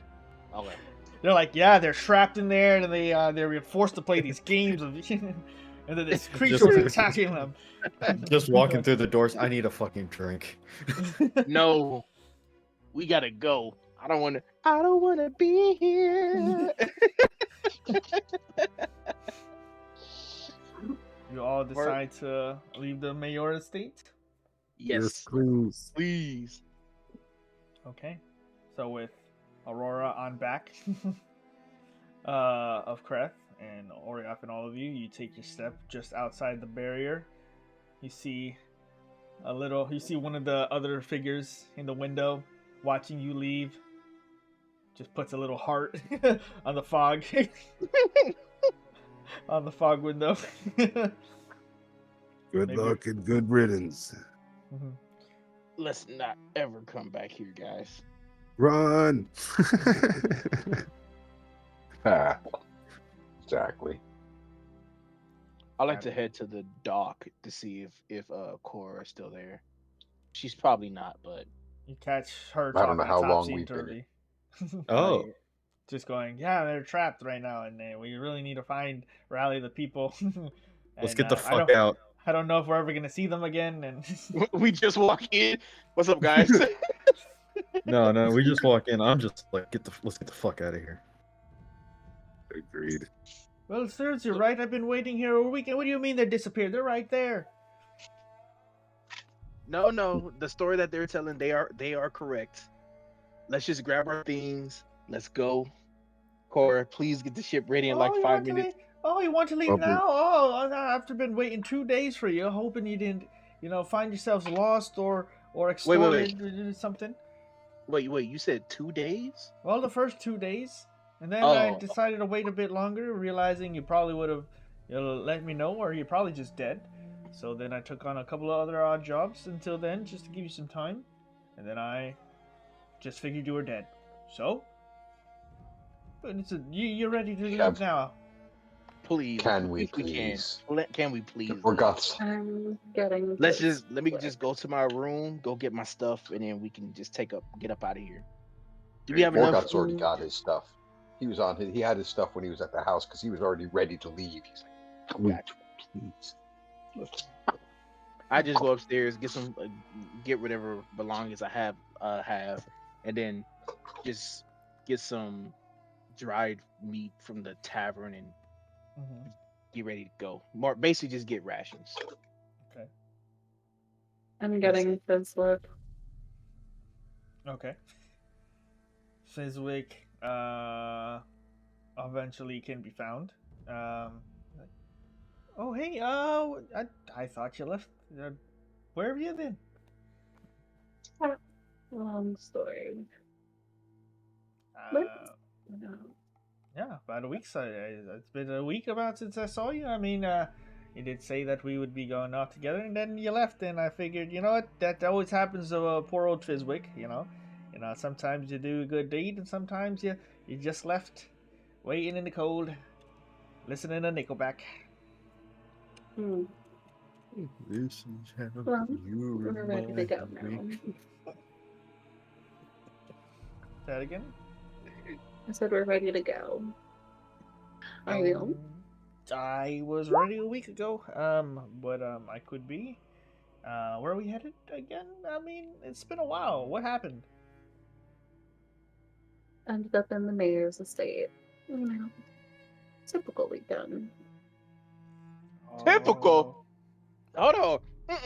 This ain't no typical weekend. You were not there. Okay. So, with that, Fizzwick tells you he'll need a little bit of time to re-prep. But within an hour or so, he can get his belongings ready. Perfect. I'll see you at the dock. Okay. So, anything else anyone would like to do before meeting with Cora? Cora does also say, well, listen, there's back pay owed, there's making me wait paid owed, there is finder's fees, lawyer's fees, alimony, lots of things have happened since you've been waiting. So I'm going to need more of that money up front this time. How much? 15 gold each. I give each? Each. I'll cover it. And I just throw a bag of gold in front of her face. Boom. I was gonna. As you try to leave, she's like, I'm in 30. Nope. We already graded up 15. I just got my stuff. I'm already on the boat. I said, fuck it. Yeah. What's 15 times 5? Now you got to kick me off the boat. It's 75. 75 gold. All right, that's easy. With that, she counts the coins. She's like, God damn it. All right, fine. 1 hour. Everyone be here. 1 hour. Not 1 week. Not 1 month from today. Orgoth goes right now. He's like, I will be there now. I already have everything. I'm right going now. to the boat. Okay. I'm going to the boat. Yeah, I'm sitting by the dock. I'm sitting at the dock of the bay. Okay. Sitting by the dock of the bay. That's what Orgoth is wasting time. So if wasting an hour. Last call. Anyone, anything. Last call. No, thank you. Go ahead. No, thank you. Okay. Orgoth is just going through his pack and making sure everything is secure. And it's like, I want out. Let's go. Ready to go. I mean, never mind. Nah. Baby, come back.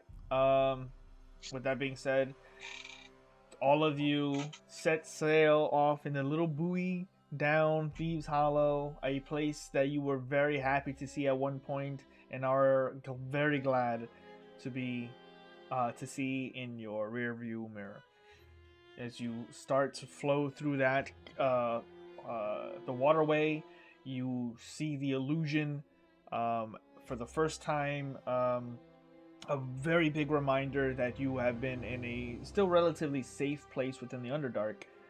A warm, vibrant, full of light and good food and shelter.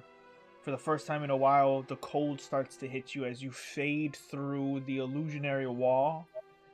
The buoy pushes through the current as you row with Cora at the helm until you see the vast, quiet, calming, and yet very welcome sight of once again the Dark Lake.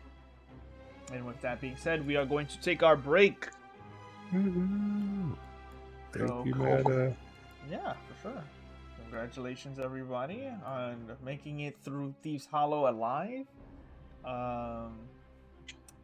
We don't know who we owe yet, but that's fine. That's fine.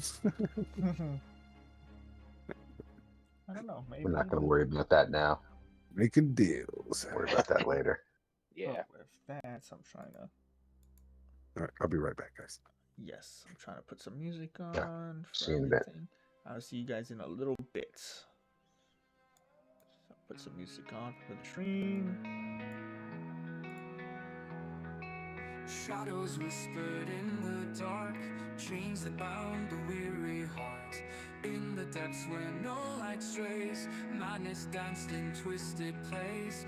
Eyes that burn with fading hope, lost in webs of fear's cruel rope. Prison walls and shattered dreams, echoed cries and silent screams.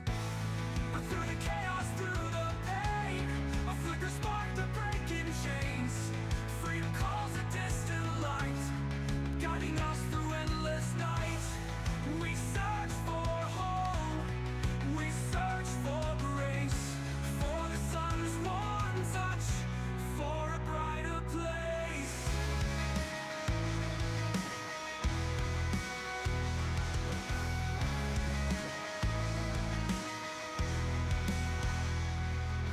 Steps through caverns cold and wide, wrestling with the storm inside. Madness whispers sweet deceit, but hope still drives these weary feet. The Underdark, the cruel maze, haunted by its shadowed haze. Yet together we survive, bound by will to stay alive. Through the chaos, through the pain, a flicker sparked a break in chains. Freedom calls a distant light, guiding us through endless nights. We search for home, we search for grace, for the sun's warm touch, for a brighter place. Through the chaos, through the pain, a flicker sparked the breaking chains. Freedom calls a distant light, guiding us through endless nights. We search for home, we search for grace, for the sun's warm touch, for a brighter place. The surface world, a fleeting dream, a whispered prayer, a fragile beam. Through a darkness deep, we'll rise again. Defy the fates, defy the pain. And though the path is steep and long, we'll sing the stars' forgotten song. For freedom's breath, for dawn's embrace, we'll find our home, our rightful place. But through the chaos, through the pain, a flicker spark the breaking chains. Freedom calls a distant light, guiding us through endless nights. We search for home, we search for grace, for the sun's warm touch, for a brighter place.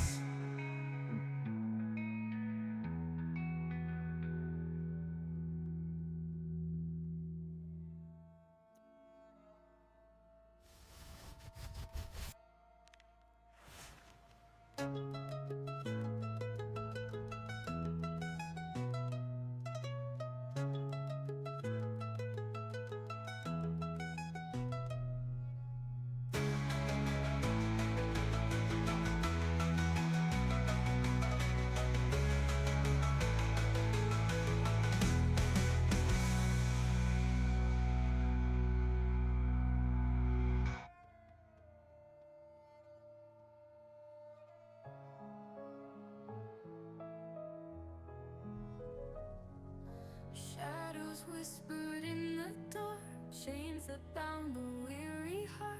In the depths where no light strays, madness danced in twisted plays. Eyes that burned with fading hope, lost in webs of fear's cruel rope. Prison walls and shattered dreams, echo cries and silent screams. Through the chaos, through the pain, a flicker spark to breaking chains. Freedom calls a distant light, guiding us through endless night. We search for home, we search for grace, for the sun's warm touch, for a brighter place. Steps through caverns cold and wide, wrestling with the storm inside. Madness whispers sweet deceit, but hope still drives these weary feet. The Underdark, a cruel maze, haunted by its shadowed haze. Yet together we survive, bound by will to stay. Through the chaos, through the pain, a flicker spark to breaking chains. Freedom calls a distant light, guiding us through endless night. We search for home, we search for grace, for the sun's warm touch, for a brighter place. Through the chaos, through the pain, a flicker spark to breaking chains. Freedom calls a distant light, guiding us through endless night. We search for home, we search for grace, for the sun's warm touch, for a brighter place.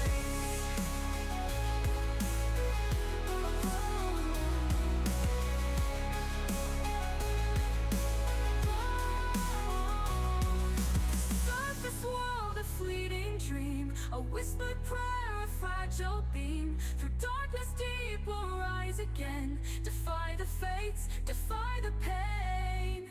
Though the path is steep and long, we'll sing the stars' forgotten song. For freedom's breath, for dawn's embrace, we'll find our home, our rightful place.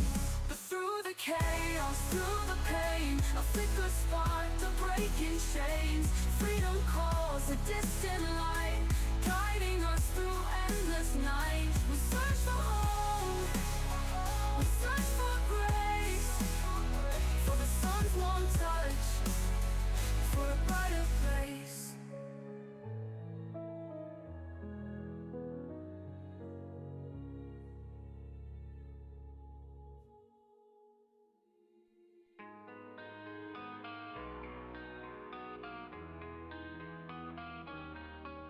We ran and we rejoiced, freedom sang with fleeting voice. The chains we broke, the night grew still, but shadows stir, they hunt, they kill. Their steps like whispers, sharp and cold, the drow pursue, their hatred bold. Our joy dissolved like morning dew, for freedom's breath they won't let through. We flee through halls of endless stone, the darkness claims what we call home. The drow give chase, their rage aside, we'll find no peace, no place to hide. Our laughter faded, hope turned thin, the sound of blades draws closer in. Eyes that pierce the deepest veil, hearts of poison, wills that prevail. Their cruel soul taunts the air, a hunter's hymn, a snarling prayer. We thought we'd won, escape their net, but still their shadows pose a threat. We flee through halls of endless stone, the darkness claims what we call home. The drow give chase, their rage aside, we'll find no peace, no place to hide.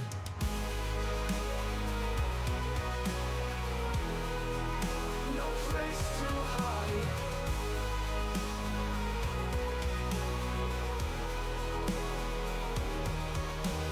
Through the fear we steal our minds, a spark of light, a hope that binds. For every shadow casting gloom, a star may rise to pierce the doom. We flee through halls of endless stone, the darkness claims what we call home. The drow give chase, their rage aside, we'll find no peace, no place to hide.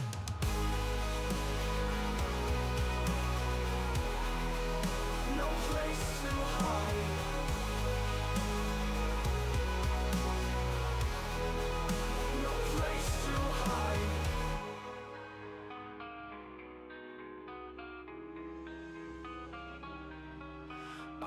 laughter faded, hope turned thin. The sound of blades draws closer in.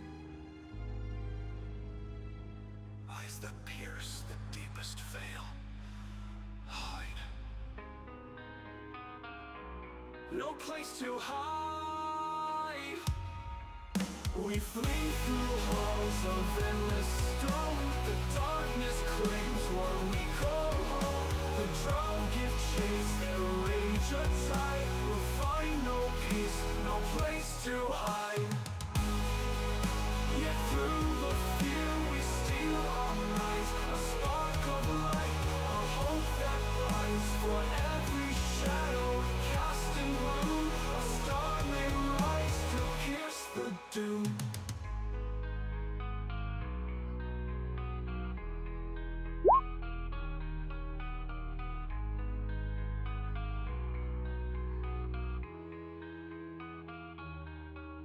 We ran and we rejoiced. Freedom sang with fleeting voice. The path ahead, though fraught with dread, will guide us far away from dead.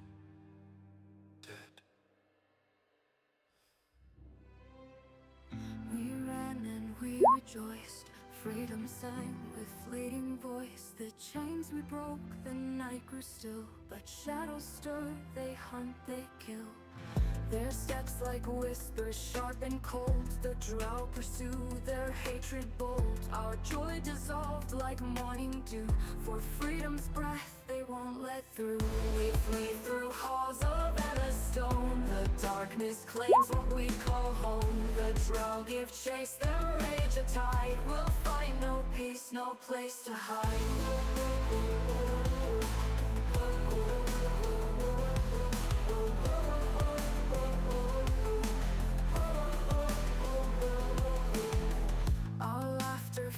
Hope turned thin, the sound of blades draws closer in.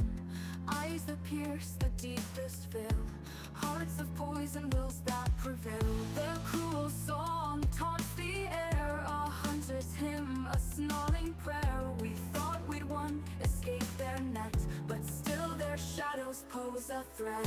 We flee through halls of endless stone. The darkness claims what we call home. The drow give chase, their rage a tide. We'll find no peace, no place to hide.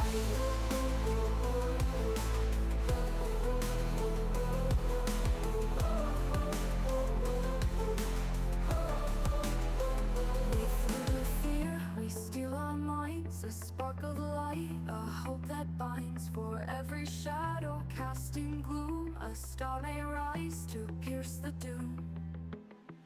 We ran and we rejoiced. Freedom sang with fleeting voice. The path ahead, though fraught with dread, will guide us far away from dead.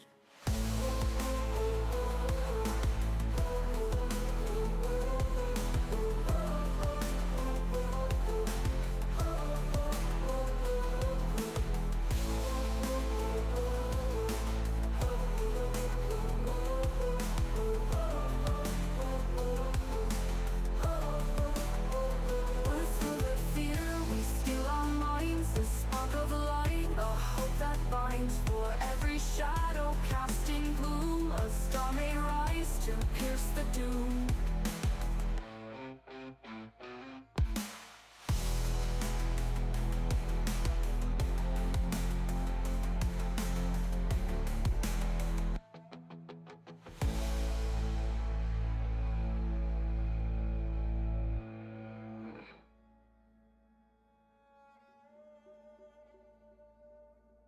In the hollow glades of shadowed stone, where peace once thrived, we stood alone. A world of spores of unity, a chorus sung in harmony. Through verdant glow we shared our heart, a kinship for.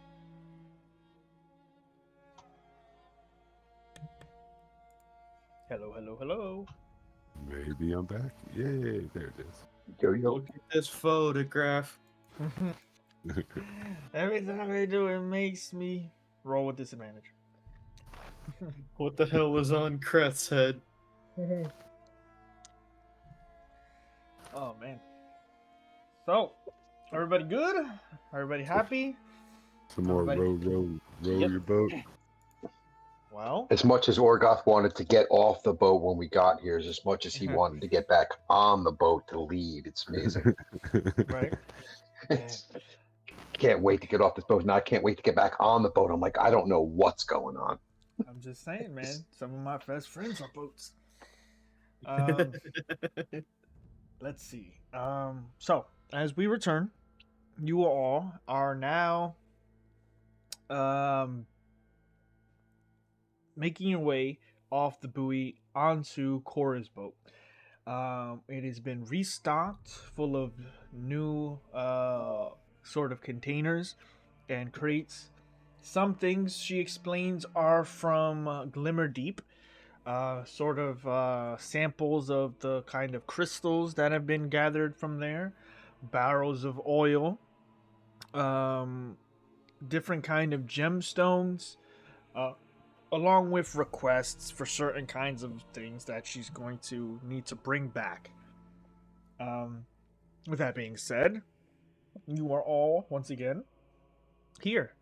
Now with Topsy and Turvy, Stool, Fizwick, Cora, and her companion, her fellow Duragar brethren. And she explains to you that it is time to depart towards Gracklestug, and that it is not going to be a pleasant ride. It is going to be much like the others, or maybe she can find the right passages this time. With that being said, you are all you have some time to yourselves as everything is put together. Is there anything you would like to do? So we're on the boat now, right? Just off, setting off, or? Yes, you are on the main boat. Yes. All right. Yeah, I think I'd probably just go up to Cora. If you need me for anything, let me know. But if not, I'm going to be inside there, and I'm just gonna go in. And I kind of wanted to just start working on stuff. Yeah, that's fine. So what would you like to start working on or finish? We're not actually working for Cora. We just paid for passage, so we don't actually have to work, right? Yeah, you don't have to. Yeah, okay. So I kind of go in with Tikel just to kind of mellow out and see what he's tinkering on. Okay. Curious. Yeah, kind of. I don't know if we said it, but I think, did I finish my tinkering stuff, or can I finish those up? Yeah, you can finish them up now. Were you trying to finish the spider, or? Yeah. I was trying to actually make like a few of them. Okay. Possibly just do one, if I need to. Why don't you make me a tinkering check and see how well it came out? And that would be Dex or what would I put on it? Intelligence, Dex. Let's say, let's do 2. Let's do 1 to see let's do 1 for intelligence and 1 for dexterity. 1 is basically going to see how well your blueprints and ingenuity came out. Wow. That's the intelligence one. Okay. Here's the Dex one, and yeah, okay. Still pretty good. So, you thought about this for a long time. And you've had the time while you were at the mayor's estate to figure out the blueprints, figure out how you're going to get the mechanism to work. As much as you want it to do more functionality, the design is perfect for the most part. But the intricacies of making it walk more than the 20 feet, that kind of escapes you on how to get it to go further. You wind up this very simple but bronze-like spider, and at first you make the legs too thick, where every time it has to bend to drag itself across, it just locks in place. The second time, you make them a bit thinner, but it can't even support, actual functioning movement. And then the third time, you get it to walk in a straight line. And now you have this sort of wind-up, sort of mechanical spider, maybe about the size of both your hands together, that for the most part now it's going to need more work to make it do more intricate things other than just walk. But for now, you can walk 20 feet in a direction the moment you get it to go. Wait.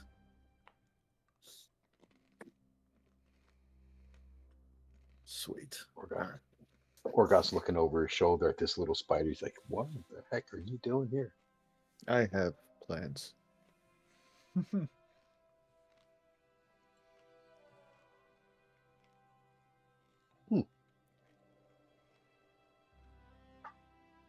But it's something he's been tinkering with, just finalizing it now. But we'll need improvements as you add more functionality to it, more commands.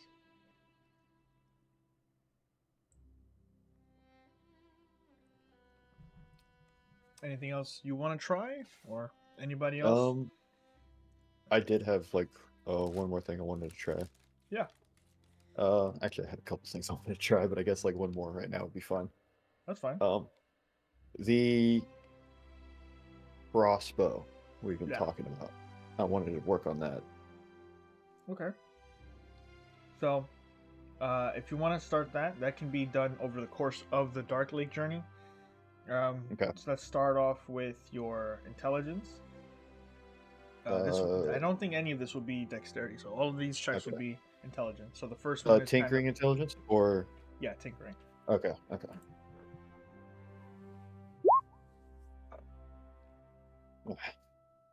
Yeah. The ideas in your head. You're going to have to figure out with this time a very specific sort of enchantment that you want it to partake in, because your mind is of that opinion that per item you're only going to be able to fill one rune on a very tiny hand crossbow, along with the engravings of how you want the spell to work. So at the very least, you have an idea on how you can get one effect to start going. You can start the enchantment phase now if you want. Yes. Okay. Now, would you like to use a forged coal or not? No. Okay. So just make me one tinkering check. Intelligence. 24. Okay. So for now, over the course of the time as the Orgoth you're watching him to, he's expending a lot of, random resources you haven't noticed he's accumulated over the course of the time you've seen Takel. Powders of silver, refined residuum, all these different components, and he's engraving in one of the drow crossbows that you found back in Valkeneld, with different arcane sentences and delicately encarving runes into it.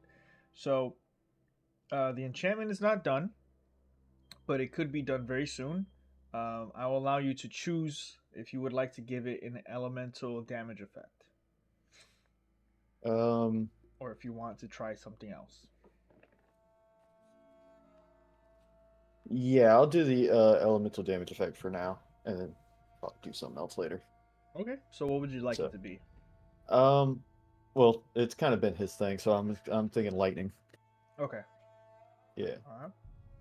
So then, for now, the hand crossbow you can have, it deals an additional. Instead of it dealing the 1d4, it does the 1d4 plus 1d6 lightning damage. Okay. Cool. So.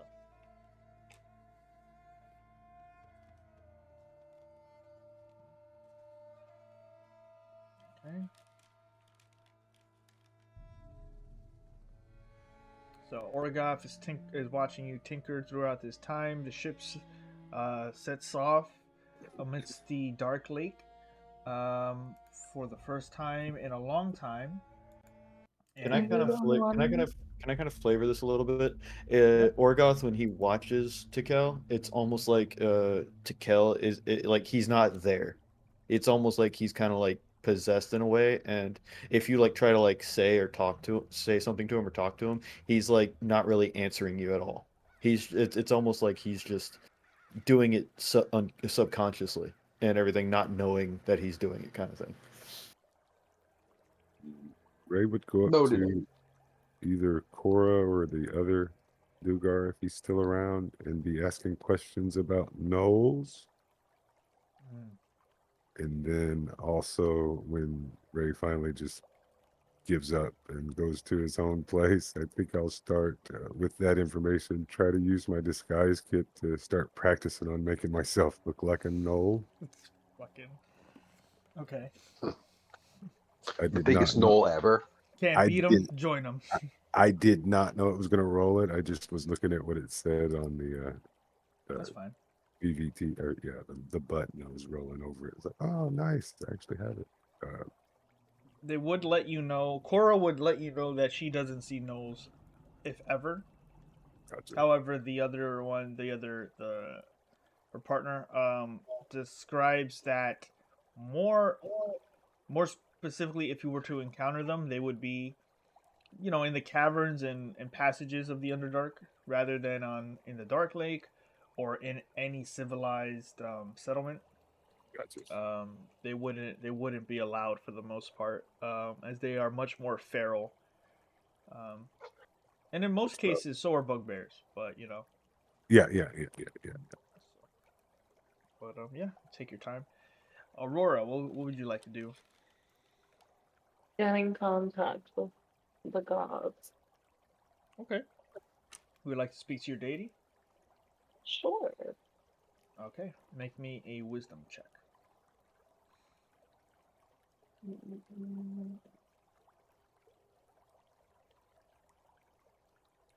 How about some guidance? Some guidance?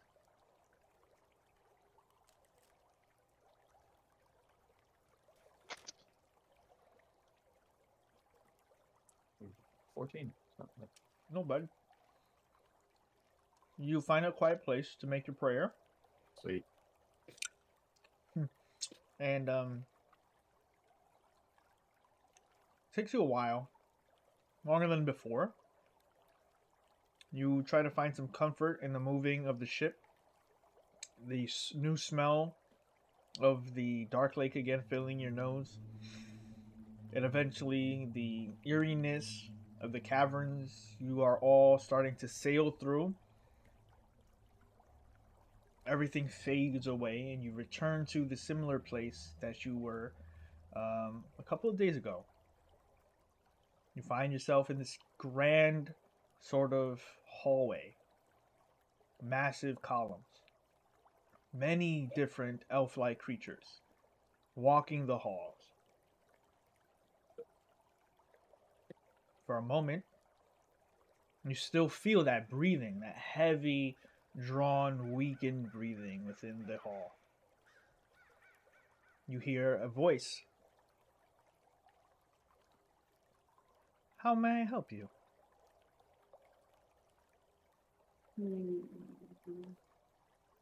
A female elf is behind you. Where's our forefather? Still recovering. Can he still help? Or is he too weak? Is he still able to help? Or is he still too weak? He is capable of many things. It depends on the severity of what you require. It has been a long time since he's made direct connection. But you are still... we're still open to trying, praying, seeing if he can aid you in whatever you need. What is it that you need help with? I need him to help me remove these ailments. I have them pissed off. I did not quite catch that. The ailments I have been cursed with. Ah, ailments. She looks you up and down. She is shorter than you. She seems less of the high elf origin. And probably, if anything, she's looks to be either a wood elf or maybe even a half elf. It's hard to tell, but she doesn't say it. There's nothing about her that gives any nobility or any elegance to her aesthetic. She says simply, if you require assistance, I might recommend which domain do you gain your power from? The light. The light is a difficult one to maintain. It is perhaps one of the most important. It brings hope in dark places. What is stopping you from healing your own ailment? A demon tried to tempt me into the darkness with an onyx jewel, and apparently has a court of other people who have delved into his powers. And as his flaming sword, I wish to cleanse the darkness. I can assist with this. Follow me. And she leads you to a corridor where you can hear a nice set of spring water flowing through this sort of these damn, I am not good with words. What are they called? Damn. We'll say assisting. Thank you. It flows in a way where it follows you to the chamber you're going, or that you're headed, and when you get there, there's about a bunch of sort of moss and green trees in this chamber where light is pouring in only in a specific place. However, the room, for the most part, is pretty dark, but the light is showing that it's entering at a certain angle, but yet there's a lot of life in here. As you see, child, this location is devoid of the very thing that gives life. However, a lot of things grow here by the grace of our commitment. I recommend you take a moment here and seek to expand your domain to reflect your true goal. What do you want to achieve? I will give you time to yourself. And she walks out of the chamber.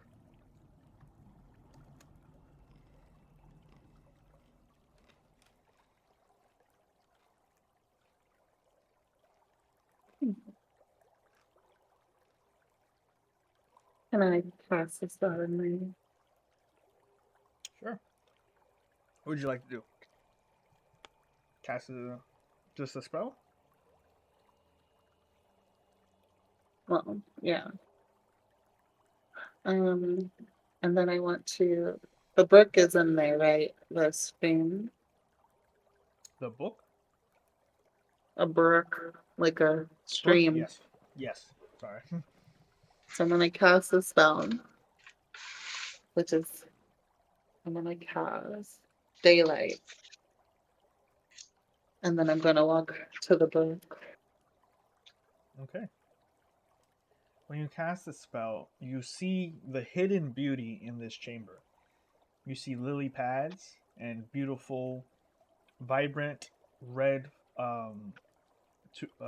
flowers underneath the green trees. You see colors that you wouldn't have seen without any extra illumination, and the stream becomes warm. You feel air enter the chamber, and you can see just the simple beauty of this place. Go ahead and make a wisdom check with advantage.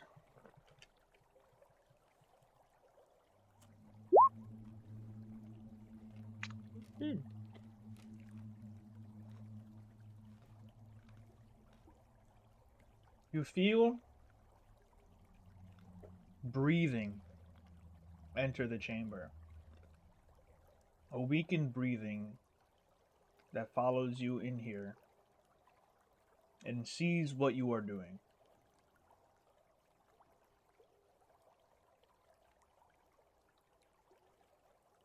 You feel it watching you, and you feel like you can speak and receive a single answer to whatever question you have.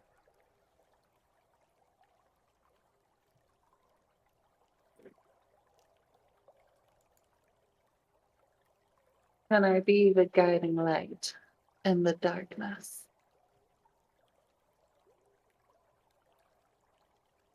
You feel a warmth around the breathing. Absolutely.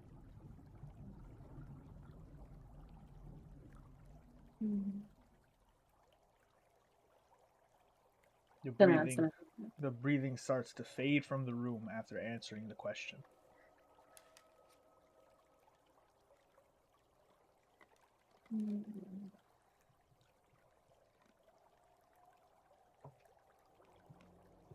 Can I sit on the brook?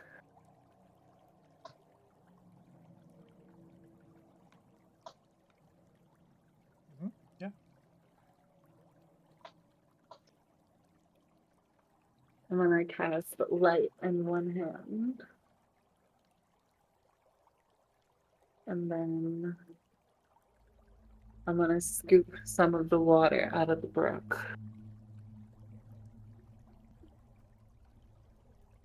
And I'll drink it.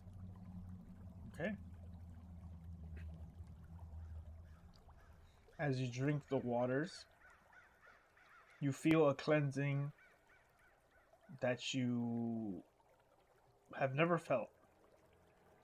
Simple taste of water washes back some of the corruption within you. You are no longer cursed in this moment from the bounds of the onyx necklace. Then can I scoop another handful of water? Yeah. And I'll sip it again.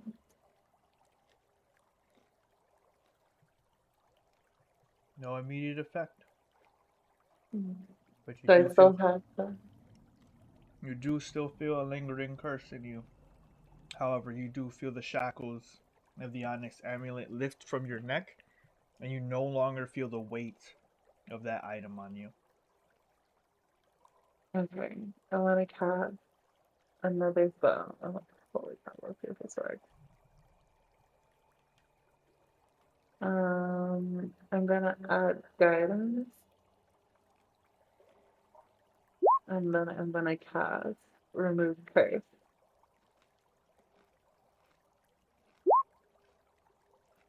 Hopefully. To take off the curse of the thing.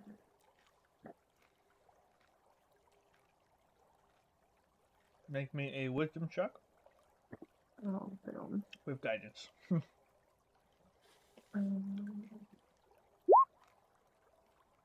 Oh.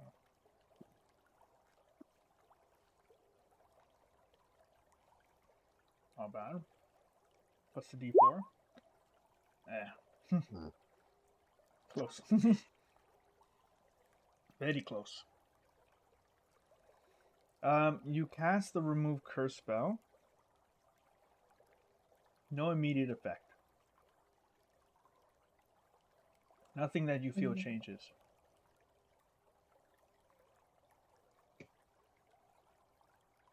Okay.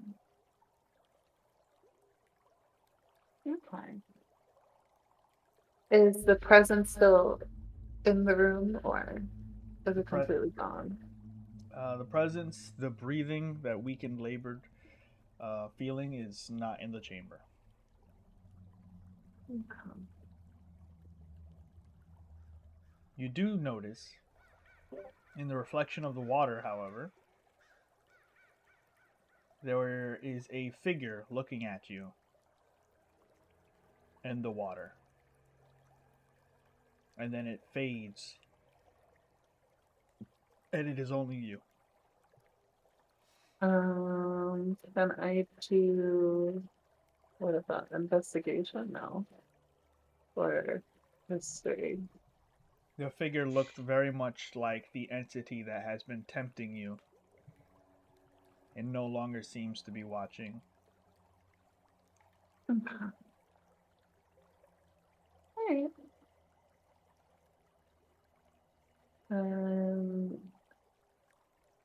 Can I leave this chamber to see the rest of the people here? Sure.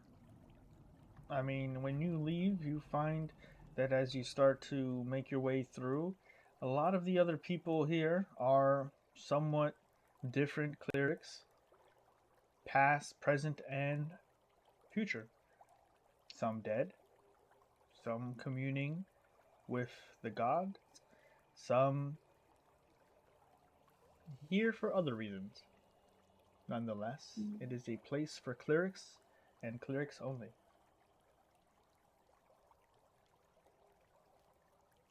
Okay. Okay. Can I mingle amongst them a little? Hmm? Are they like can you mingle with them, or is it just they're just there? You can attempt to. Some of them are basically remnants of the spirits. Some do seem to be people you could commune with. However, with your short time of prayer, your time in the Dominion is very limited. And time passes and you do return to the material plane in the Underdark. Okay.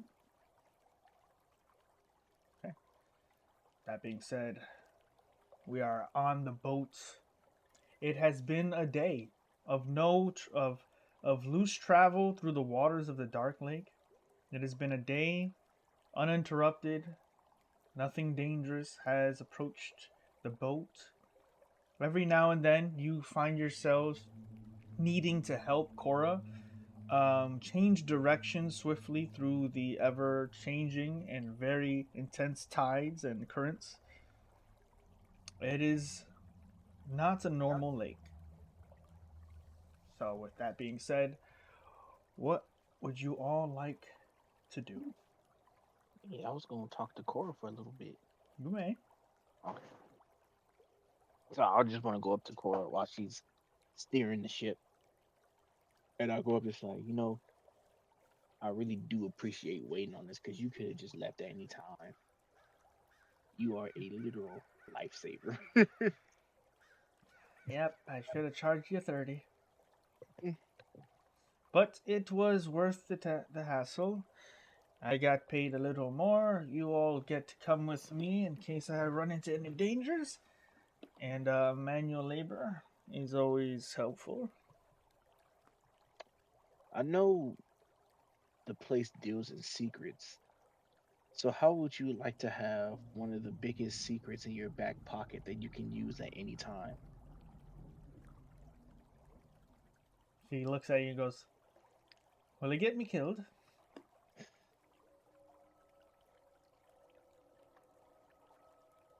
It might, but it also might just save. I mean, I'm not too sure. It depends like how you use it. Are you going to use it to, like, threaten somebody? But I believe it's a good secret to have. Just in case for emergencies. And so, like, over the She looks course at of around everyone to see if anyone's listening, and then she continues and lets you continue. Okay, so I go over like the course in the next like 15 minutes and explained everything that we found out about the king, the mayor, the orcs, all that put together. And I tell her, like, this game has been going on for the past almost 100, like the past century, because it was like 90 years that day. And so, yeah, that has been going on for a very, very, very long time. And so now it is yours to do what you want with. If you ever get into a predicament, it's like, well, I got a secret that can probably, like, get you to safety or whatever. There you go. That's just my expression of gratitude for you actually waiting for a whole week. Because I know trying to find kindness even in the upper part of the world is hard, and then you have the Underdark as well. I know it's just as hard. So I just wanted to say thank you very much. And she looks at you. She goes, "Well, I appreciate your honesty and thank you for the heads up. Definitely might come in handy at some point." And that's when a sniper trained shoots her in the back of the the ship explodes. Orgoth took the lightning crossbow and shot her in the face. Orgoth activated. Yeah. Double agent sleeper cell. That's why he's been missing all his hits. Oh, He's been man. trained to roll I got the last one. It's true. So with that, she thanks you kindly. She is a bit like mind blown and appreciative, but then also like, great, now I have to keep this secret. But she's grateful. About 8 hours into the next day, when you're all talking and talking and deciding things, the boat slowly comes to a halt as she calls everyone forward. And it's she hasn't really called you up for anything crazy other than tides coming in, not the tide, the currents coming in a bit strong, and needs help doing stuff. Um, so the boat sort of glides into this narrow channel where the cavern walls sort of rise steeply on either side of you. You notice you're in a bit of a, like, not a pinch, but you see ahead there's this large fortification as the cave that you've come into comes to a massive dead end. You see a massive stone water gate blocking the passage entirely, and it's flanked by these very large, built into the stone um, battlements that, for the most part, look abandoned. Um, she calls you all forward. Well, the passage is a bit fucked. It's normally open here, but the gate is lowered, and I don't see any signs that anyone's around. See that the gate stretches across the entire channel. It's cutting off the entire route forward, like a sealed tomb. Above it, faintly, you see the outlines of of stone stairs, very small, that lead to the top, and the sides of the cavern. We're jumping in a little boat to get closer, or do we need to jump off? Can you get us close enough to see if we can open the gate? Well, you can go in the buoy. But I would say just Who be closed cautious. the gate? Well, I didn't see a sign on. I didn't get Only anything on my paper. only if I thought you'd been here before. I- No. Let's go check it out. See if we can. I'm do it just on over messing there. with you. I'm just messing with Anybody? you, Ray. Yeah. Anybody want to buoy with me? I'll go with him. Okay.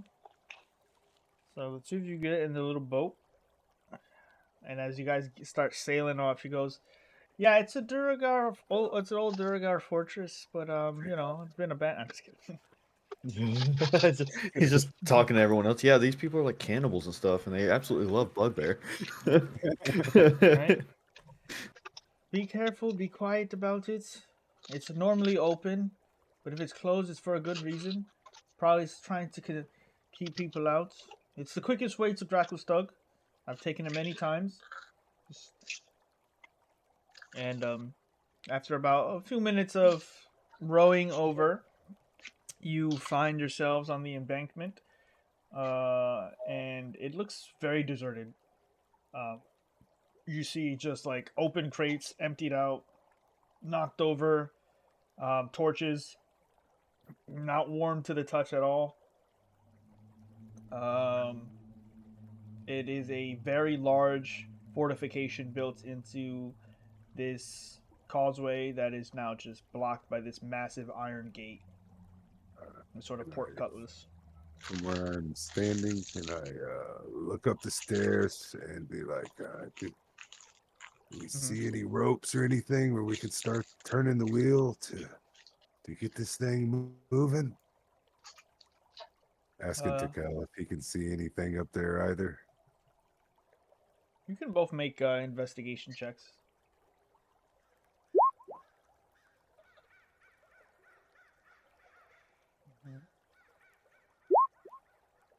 Okay. Ray, you sort of look around the lower side, seeing if there's anything of use or that you can use. You notice that the chains lead to a mechanism much higher up.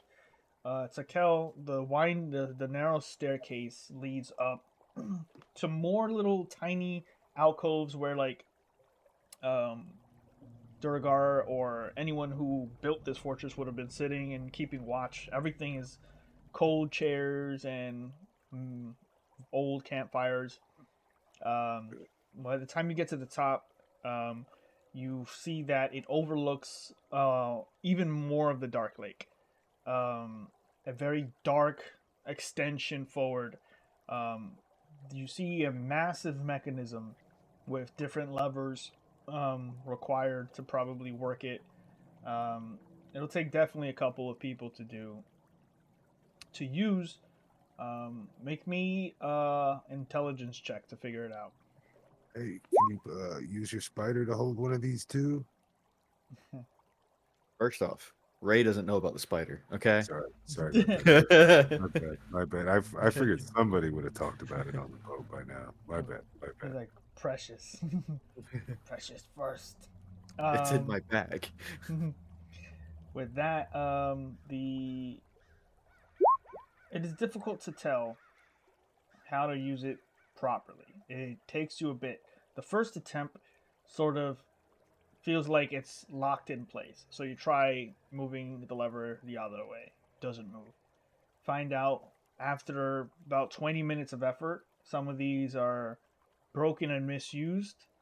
And then you finally find the right levers that activate the release. And then you find the one that allows you to start cranking a very massive winch on the side that leads to another set of chains and will easily, over time, raise the gate. Before that, I was actually curious. Can I try to see if I can investigate to see what happened? If there was like something that went on here to cause people to leave or disappear? Sure. Is the place a disarray? Yeah. Make another investigation check.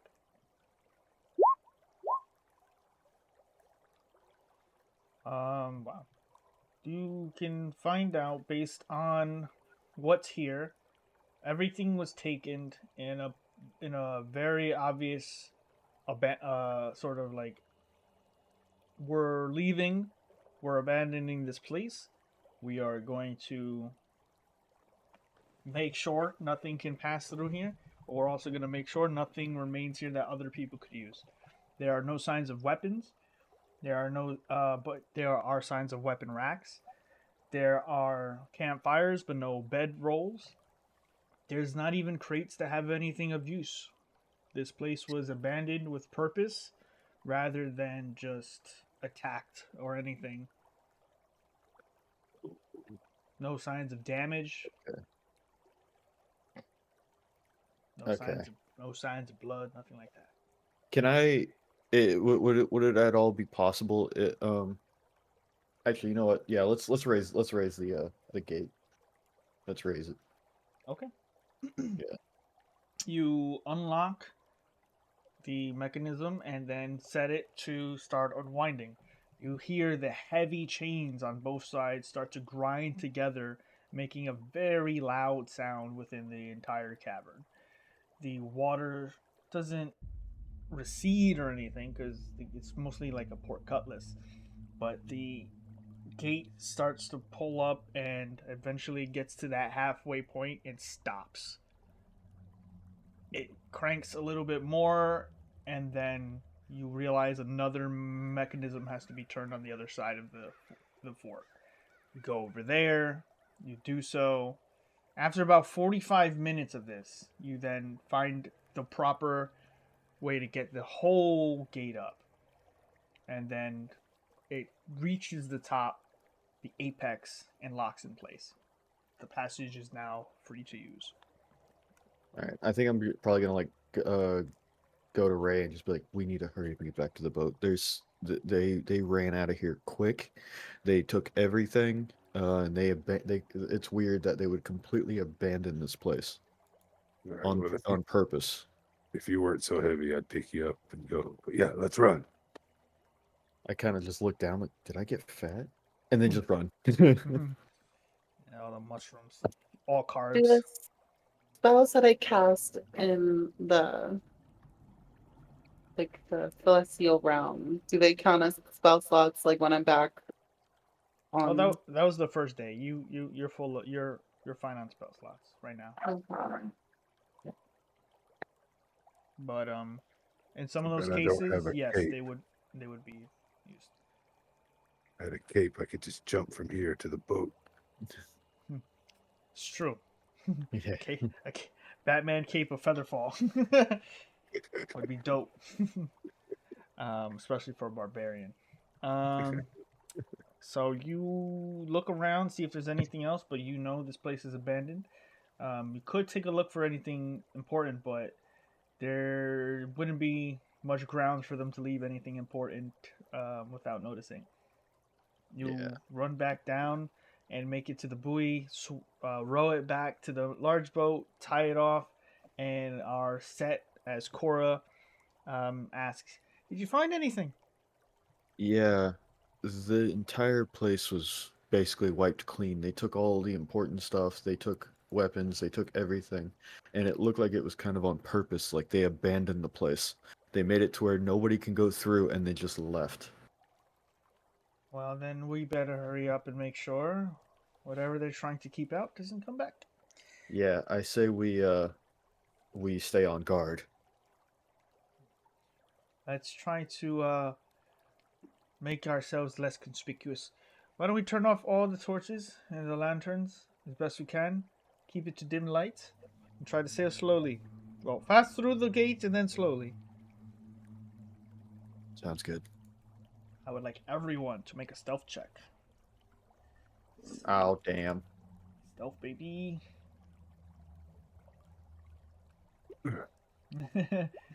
Wrong armor. Yeah. First time. All right, Yeah. I'm letting everybody else roll first. I'm like, all right, let you guys roll first. And let you try. This is Hey, a 15 stealth still ain't skill bad, check. so I'll take it. Yeah, okay. Okay. All right. You all do your Not bad best into the world. at Cora's request to lower the torches, bring everything to a dim light, and try to keep motion to a minimum, conversations low as you sail through. You find that the fortress is a bit intimidating to flow through at first. And then you feel the darkness take on as you have very limited light here. You start sailing through and make it to the other side of this corridor as you are greeted by more darkness, more of the Dark Lake. Let's see how stealthy you guys were. So we have Me and Aurora was doing something. All right. 6. Ah, very well done. Make who has the highest perception? Like passive perception or Passive. mine's a 13. 12. 14. I got 14 as well. Oh. So you two make a perception check.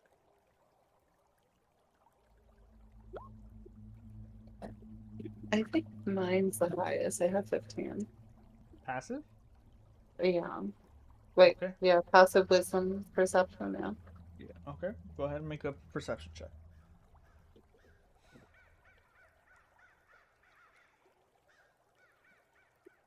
Very nice. As you're all trying to be quiet, Aurora, you notice that amongst the darkness there is a very faint light source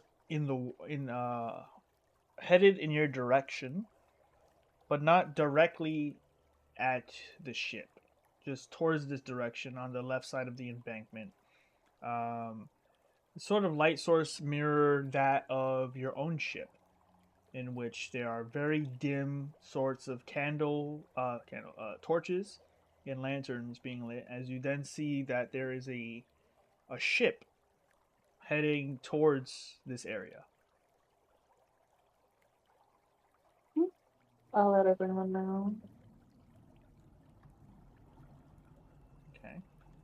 Letting everyone know, Cora speaks up and says, "Stay quiet. We'll try to sneak on past them as best we can." Moment passes. The ship gets a bit closer. Cora turns off more of the lights until you are almost all in complete darkness. Eventually, the ship passes you all at a good distance away, and you make it further to the Dark Lake as the ship makes it towards the fortifications that you all sail through.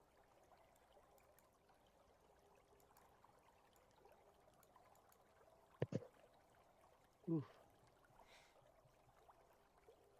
I whisper, "Are we all clear?" Breathe a sigh of relief. I think we're good.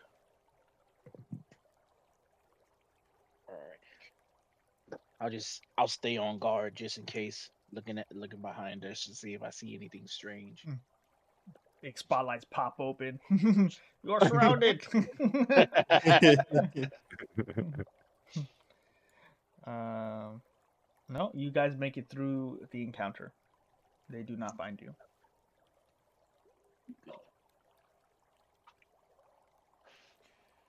Pirates. I hate pirates. With that, the boat sort of continues on for the next couple of days through the Dark Lake. Much to your surprise, it remains quiet. You avoid other encounters, including the whatever vessel was approaching. Can I Yes. work on something during that those days? Sure. Can I work on proficiency in wisdom? You wouldn't. You always have wisdom. Or was it religion? One of the Religion. two. Yeah, you can work on that. What I would say is, in order to gain proficiency in that kind of skill, you are gonna need to find an opportunity to find either some religious texts, find perhaps someone who can teach you religion, if someone in the party has religion, or maybe you encounter another cleric or someone who has that proficiency, you could learn from them. to do it on your own, you will need to either commune more with your god, which you're already doing, which is possible, or to help with that, religious texts would help a lot. It'd give you advantage on your checks on that. Mm-hmm. But you can start that. So. And I also say that I'm going to that realm in those days. Like I'll try to go daily. Yes, that would help. Yeah. Mm-hmm. So and I try to commune with the clerics from that realm to learn more and to gain favor. In the brief time that you do spend time, you do learn that it is a domain of,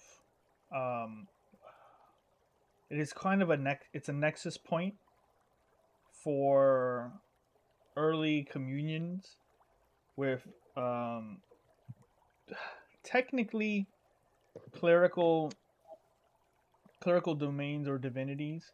However, you do know that it's in a very weakened state, and you learn this based on obviously the labor breathing, but the connections that the other clerics there express to you is that most of the divinities there are still recovering from the Dawn War. Though they do happen to give their grace and power to others,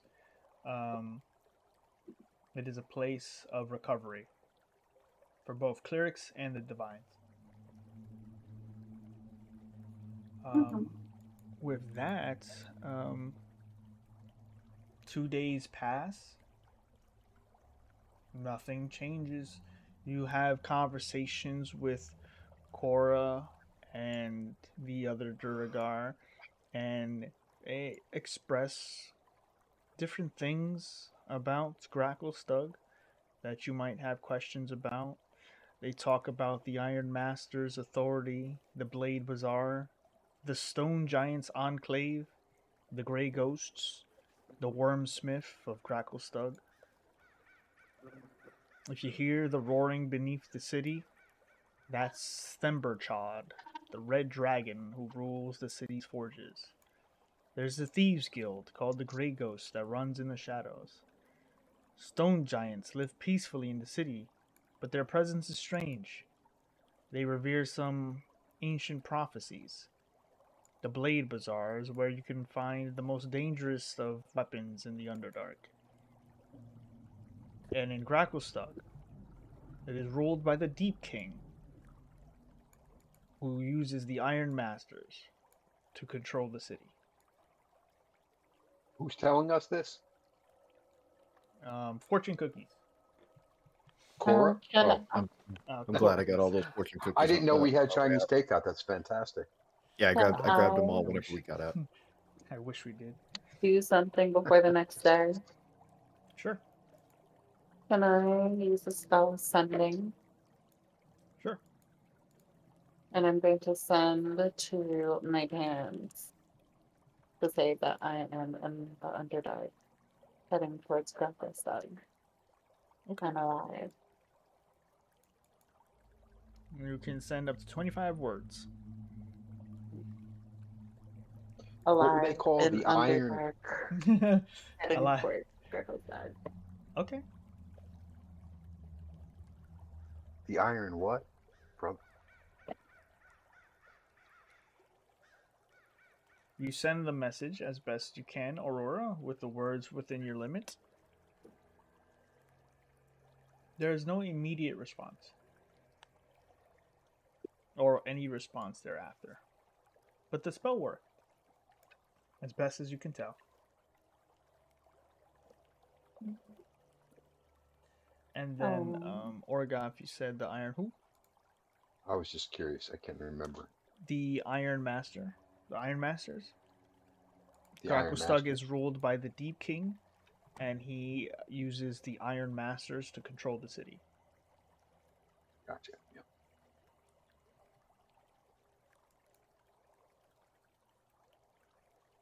As time fades, eventually, the boat cuts through the still black waters of the Dark Lake, and as you all grow closer to your destination, you start to see warmth and light emanating from the horizon.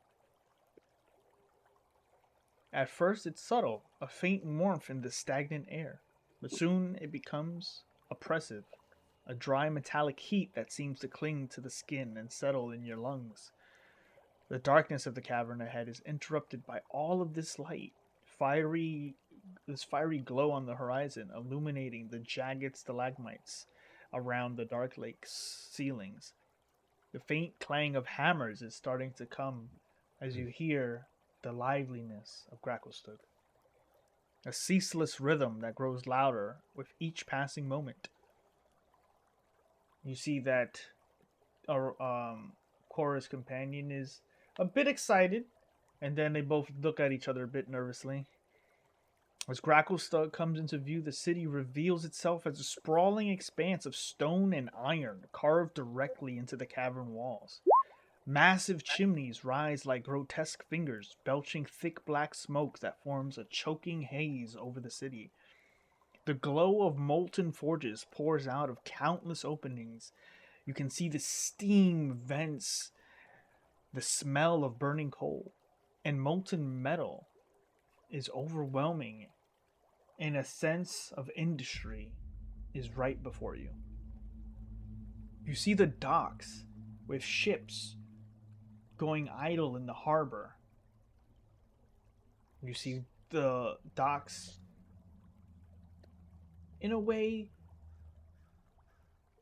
almost empty, almost vacant from this far. And as you continue to approach, you are on your way to those very docks. The city of Blades awaits.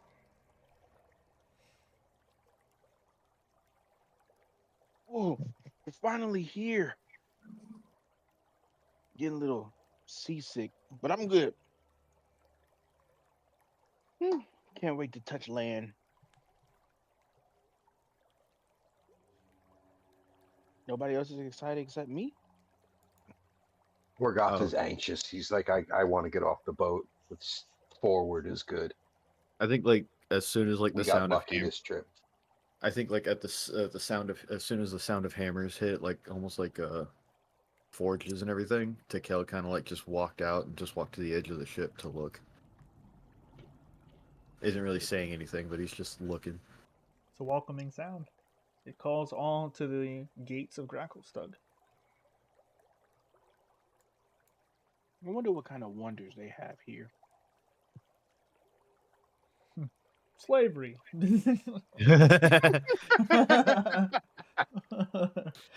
That's not a wonder. I know. Gracklestug is known for many great things and many cliched things. It is a place where you can get all manners of weaponry and things forged, but it is also considered to be a very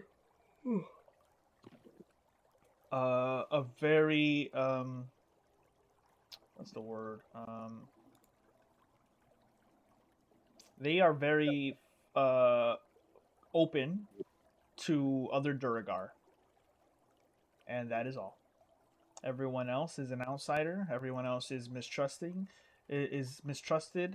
Everyone else is secondary citizens, and in some cases, you are probably worth being sold as a slave to the Iron Masters or potentially the Drow. Your worth is in what you can show them. All right, so Tekel's right at home. Gotcha. So yeah, so yeah. Like I'm from Disneyland. This is Disney World. The same thing. Yeah. Ray sees all the choked up smoke in the air, and it's kind of a little worried about all the little people he's gonna have to worry about. But yeah, nice to see land, to get off boat. If we'll get some work again, if we're gonna get in trouble again. You see as you approach, you do see a bit of chaos on the docks as you get closer. This broad, uneven stone platform stretch out into the water with boats of all shapes and sizes tethered haphazardly. The Duragar dock workers are barking orders in Dwarvish as they unload crates of ore and weapons and other goods. You see armed guards in black, heavy steel armor. These are not your everyday run-of-the-mill townsfolk guards. They all look to be wearing heavy plate mail, heavy battle axes, if not halberds. Some adorned with shields at their side, walking through the wooden platforms and the heavy stone built docks.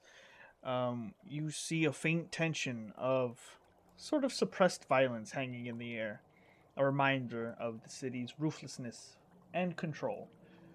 You see that there seems to be a lot of people vying for entry into Gracklestug. As you approach, Cora slows the boat to a halt in the harbor and informs you all. Now I have my own doctored papers for entry for my trade businesses and stuff like that. I hope that it hasn't been I hope that it doesn't come as a surprise to you that you'll probably have to lie your way into here. I can get you probably through the gates with an affiliation of my work. Holding this box. Yes, pick up the nearest box. That'll work, but only for so long. They are. I can get you into the docks, but I can't get you further than that. To get you in the city, you'll need your own papers or your own expertise, your own skills, your own words of persuasion or connections. I don't suppose any of you have anything like that. No, I've never been here. Looking around everybody else. I've never met anybody from here either. What about the dwarf that we were traveling with? Eldeth? Eldeth? Yeah. She wakes up in the middle of the corner and goes, huh? Where? Eldeth, you're here. Oh, we're here. Come on, Stool, we're here. Can I talk to Fiswick? Sure. Is there a way that we can get in, or is it too dangerous? Yeah, I think we could get in here. I've got my own paper for myself here, and all my other alter egos. And he just pats all the extra pockets he has on him. Let's see who we're gonna be today. Okay. Today we are Norbert Fizzlebottom. How many do you have? Just one Norbert Fizzlebottom. Well, how many alter egos? Well, that's kind of personal. That's kind of my own entries. Some I've earned throughout the days, and some I've forged. So that's. Do you have a few extra forged ones that we can use? I could work on one before we get in. It's gonna take a bit of time to make some for everybody. Thank you. That would be helpful. Okay. I'll work on yours at the very least. Okay. So right now I got Norbert.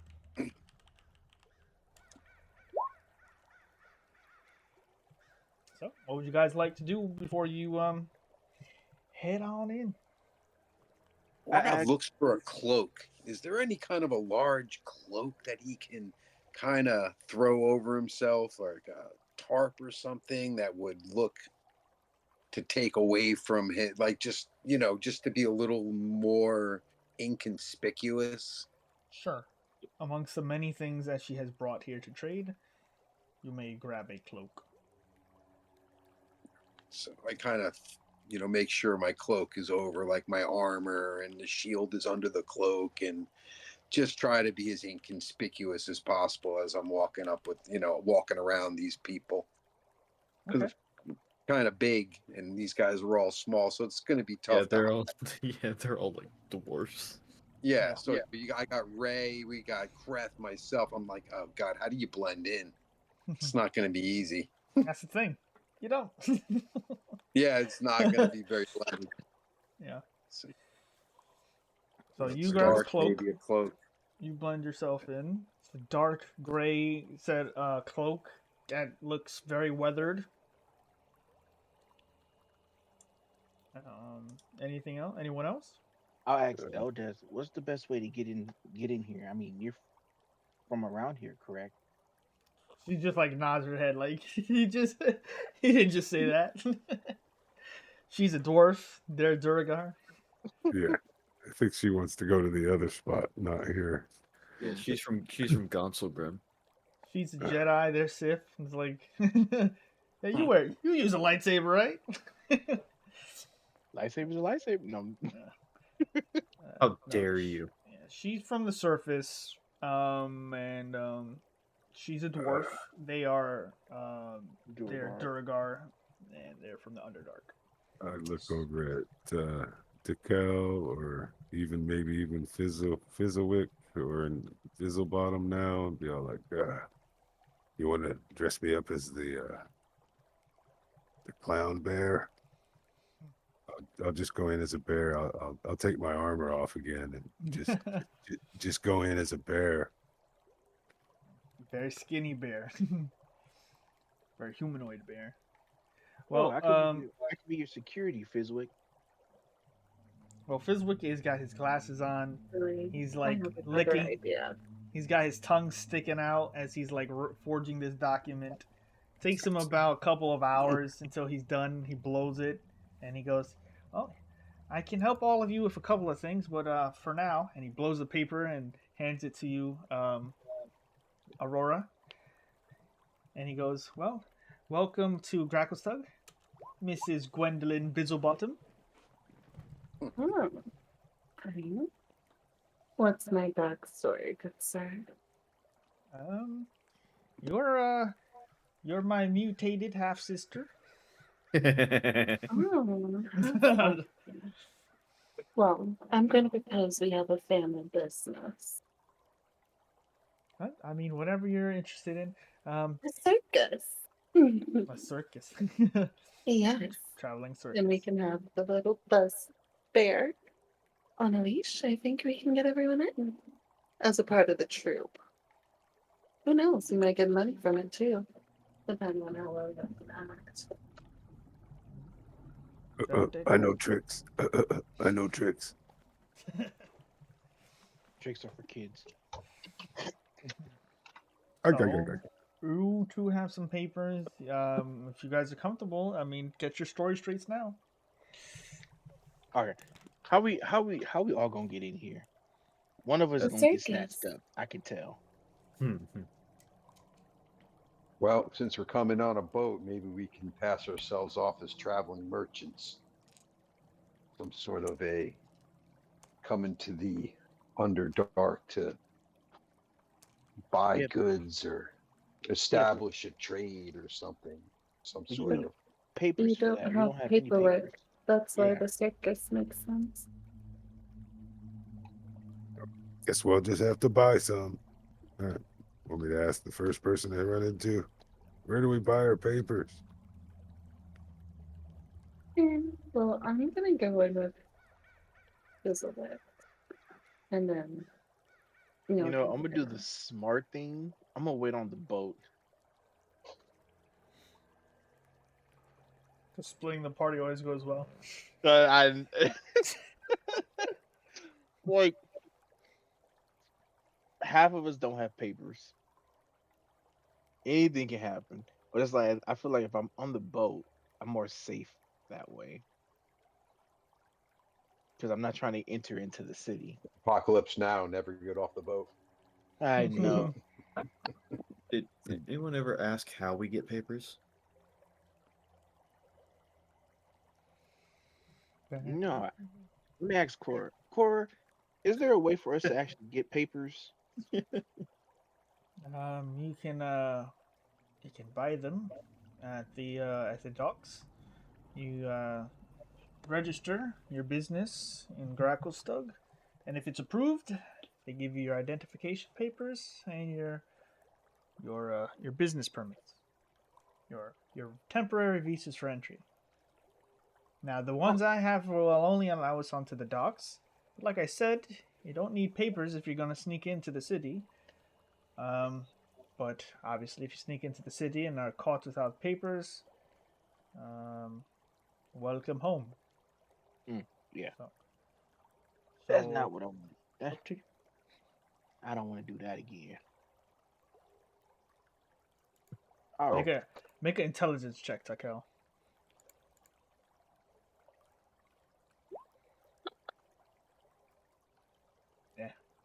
Yeah. Forget something.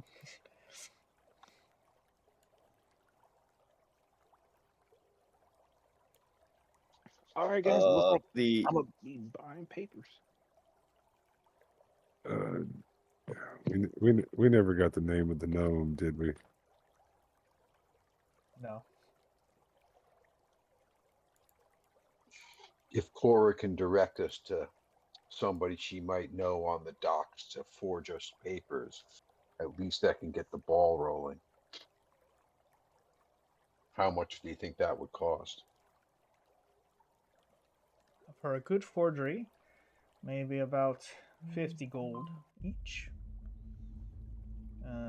To get yourself to do the normal way, the honest way, it's about 20 gold. But then again, you'd have to have a business still approved. To take some time, and it's probably a little harder, not being a Duragar, to gain entrance to the city. So you take your chances and go the honest way, 20 gold, see if you get approved, or you pay more than double that to get someone to forge papers for you. To kill, I have an idea. Okay. Why don't we try to get honest papers, but the business will be under you. It will be inventor. I mean, that's what you do, right? You invent things. You invent, like, did you invent your gauntlet? I believe. He kind of just like looks down at his arm with the stone, and he's like, "Not really." Well, we can try to pass it off like as that. Is there anything else that you invented? He points at the armor. Oh, yeah. See, What he's wearing, like he's wearing like a Batman suit, like in a convention. He's in full cosplay. Yeah. Speaking of, I was actually at a convention. That's why I was late today. But anyway, Maybe we can pass ourselves off as a security force that's trying to establish a route down here. Yeah. As opposed to actual merchants. I mean, I'm who okay can protect with merchants. I'm okay with registering as like maybe like a merchant or an inventor or something. But yeah, I'm okay with doing that. But we also need backstories for the rest of you. We're security. We're your bodyguards. We're your on the road muscle. Yep, we're your hired hands. In order to protect you on your traveling from point A to point B, and Aurora's your companion or your partner with this inventing. No. Because I could have gone with Fizzlick. This is your plan now. Yeah, she's going with Fizzwick. She has papers that Fizzwick did. Fair enough.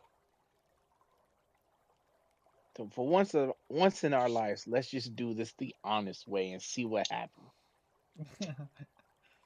Well, I go and shoot everybody. Honest. I mean, I mean, somewhat. It's a less expensive lie. I'll give you that. Yeah. I cast fireball. The whole town hired, comes to the rallies and attacks, you know. hired help and a pit fighter here. I could just go in as that. Yep. Entertainment.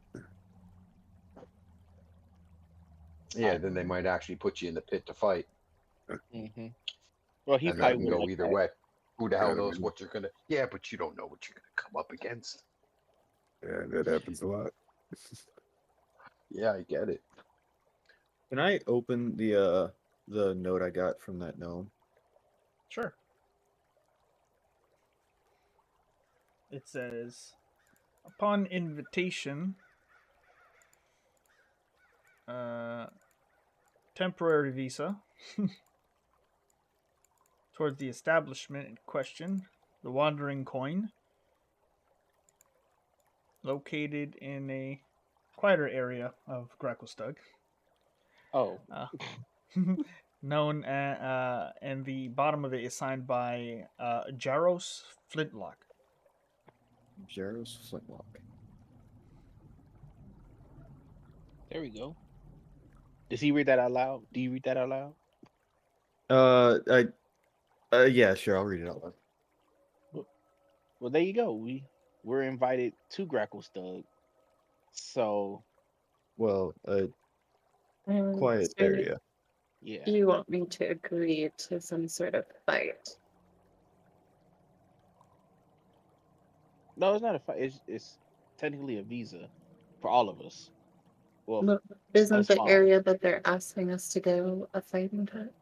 No, that was Ray No. was saying he was like a fighting Yeah, pit he's trying guy or to come something up like with that. a He was trying to pass backstory that it. he's a Pass pit that, yeah. fighter. Yeah. Okay. I still don't.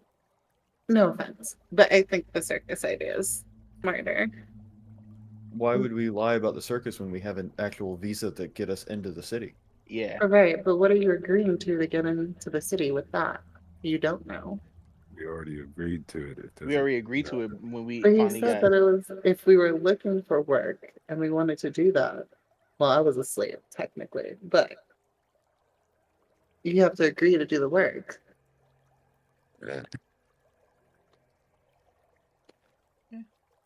We have to agree to meet him to talk about the work. Can you type the name of that person? Mada.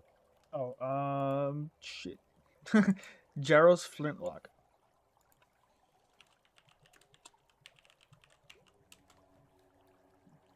And he mentioned it out loud. Cora goes, "Oh, the Jaros Flintlock. He owns the Wandering Coin. It's a tavern."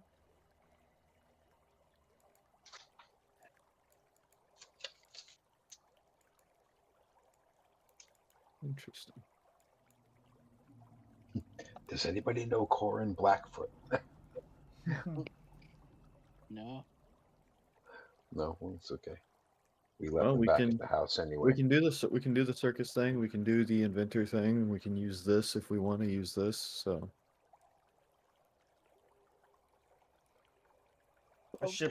A small ship starts to approach. He hails over, and Cora goes, "All right, well, you better think fast."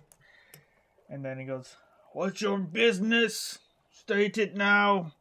You've been idle long enough. Gotta clear the harbor." Oh, sorry. Cora Y'all wanna goes, "We're unloading Yeah. stuff as we speak. We had a bit of a problem with the winches. My crew's coming aboard to unload some stuff at the docks, and then I'd be headed on my way for a bit. So make it quick. City's under quarantine. So make sure your papers are ready."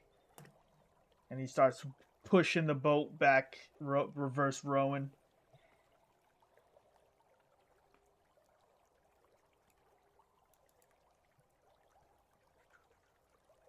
All right, guys, what are we doing? Visa, circus, or inventor?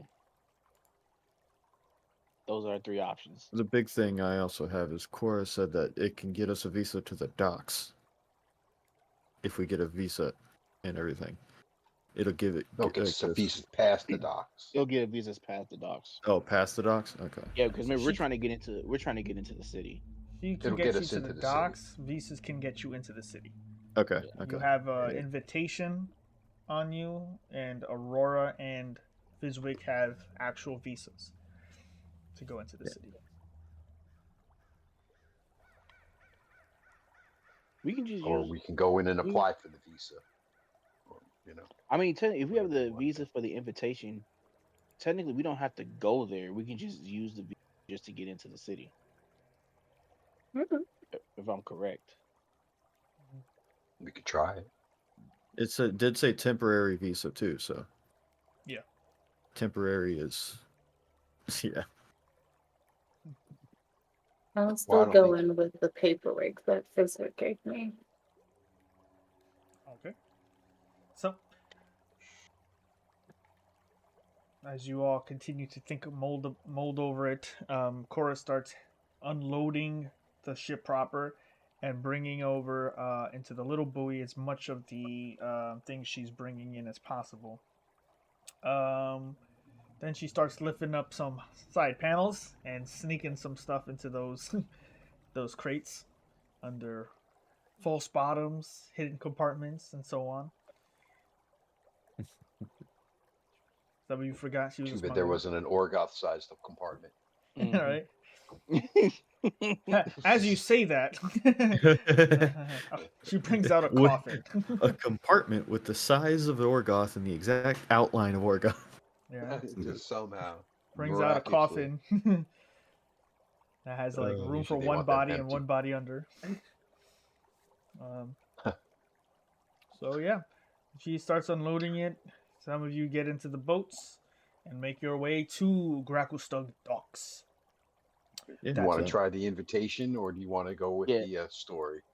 I'd rather do the invitation. Invitation, please. Let's try the invitation then. Okay. As you get there, you see chaos as people clamoring to get in. Deep gnomes, Darrow, other individuals of different races from the Underdark. You see some other half-drow here, Takel. Hey. You see an assortment of people just, trying to plead their case, and you see many of the black ironed Duragar uninterested in any argument not repeating whatever it is they've already stated. You see dock workers coming in with ledgers, taking in inventories, and as you all approach, some of you with stuff in your arms, Cora meets one of the dock workers, and he goes, "Foreign labor." I'm like, "I don't charge you extra." Yes. You can charge me extra, but this is my new updated inventory. And he goes, "I'll be the judge of that." And then she's like, "No, this is my updated inventory. You'll see everything is up to snuff. And there's a little coin purse attached to the ledger. All right, there is." He puts the coin purse into his pocket. "How long will you be staying?" She looks at the group. You could put me down for a week. That'll give me plenty of time to unload my cargo, get some new cargo, and see if any of these lads want a return trip. The Duragar, tattoos all over his face, dark gray skin, looks at the group. Well, they'll need their own paperwork to get in. They can head off to the quartermaster. You're done here. Move it along.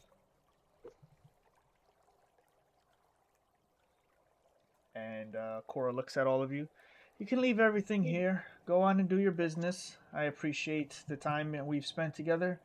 I'll be here for the next week or so. If you're feeling like you want a return trip to Thieves Hollow or down the Dark Lake, you know where to find me. And enjoy yourselves. Maybe we'll see each other in the future. Later. Thank you, Cora. Thanks, we'll Cora. See you soon. You're welcome. Be safe, all of you. And try to keep your noses out of other people's business. With that, Topsy and Turvy walk off the ship. Eldef, stool. Oh, God like damn it. Mm-hmm. Stool with his giant gold chain. Yep. It's platinum. It's platinum cuffs. Yeah. With that, your entourage is now at the docks. All of you here.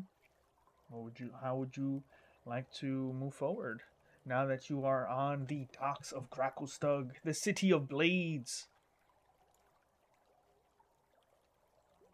Walk up to one of the guards. I'll push to Kel because he's the one that has the invitation in his hand, and say, "Oh, we were. Well, I'll let Kel handle that part." It was. I guess I'll just walk up and I'll be like, we were given this. I'm pretty sure it is a temporary visa, but here you go, and just hand it over. The guard looks at you. Make a persuasion check. I am not the one to be doing this. Like I said, I am not the one to be doing this. Doesn't respond. Looks at all of you. And just looks at you like basically like he's border patrol. and you're all illegal immigrants. Okay, what I do is, since that didn't work, I'll go into my purse and I'll take out 10 gold pieces and put it on top of the visa. It's like, we've been invited here by Jaros Flintlock. Make a persuasion check with disadvantage. Oh. With disadvantage? Oh boy. Oh, great. I'll take it. Okay. There you go, Creth. Nice. Smooth talking, Creth. Smooth operator. Nice. The Duragar looks at you, sees a little pouch, looks inside of it. You put 10 more gold pieces in. Heavy enough now, he ties it around his belt. And then he points towards a man with a sign over his head that says Quartermaster. That's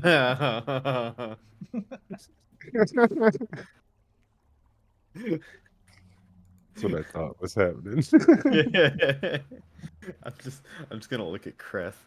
I'm like, you're the one who pushed me to him, and then walk over to the quartermaster. Oh. It's better than getting arrested for bribery. Yeah. First day. Yeah. We're stuck in jail. It's just like, God damn it. It's been a minute. This week? Can I talk to this week is still here, right? Yeah. Can I talk to him and ask him what business he has inside?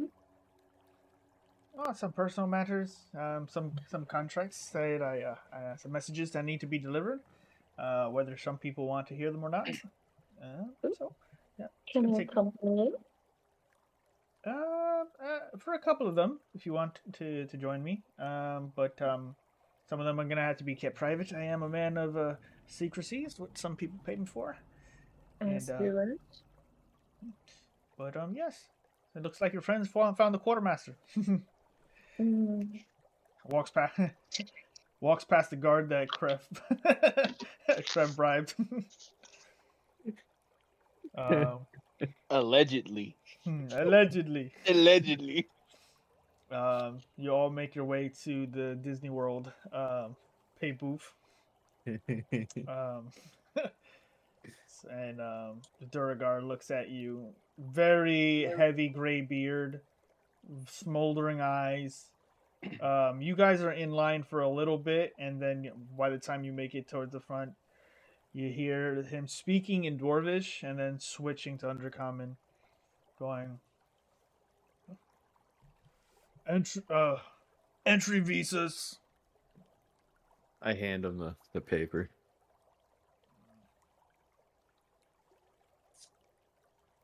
Is this all? And then Fizwick goes, oh, I'm also here for business. This is my sister. She didn't come out so right, or or I didn't come out so right. Just looks at the disparity in size of a 3-foot, 3-foot deep gnome, and like a 6-foot high elf. And you can see the description on the bottom. It's very, very well done. He looks like at both of you, folds them back, passes them to him. Your visas are cleared. Yours is temporary. Wait till I fill out the paperwork. And then he goes off to start filling out the papers and asks for each one of your first and last names to be put on the temporary entry visas. So points at the half drow. Takel Jess. Points at one of the half orcs.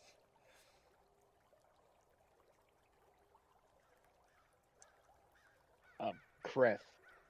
I forget my last name.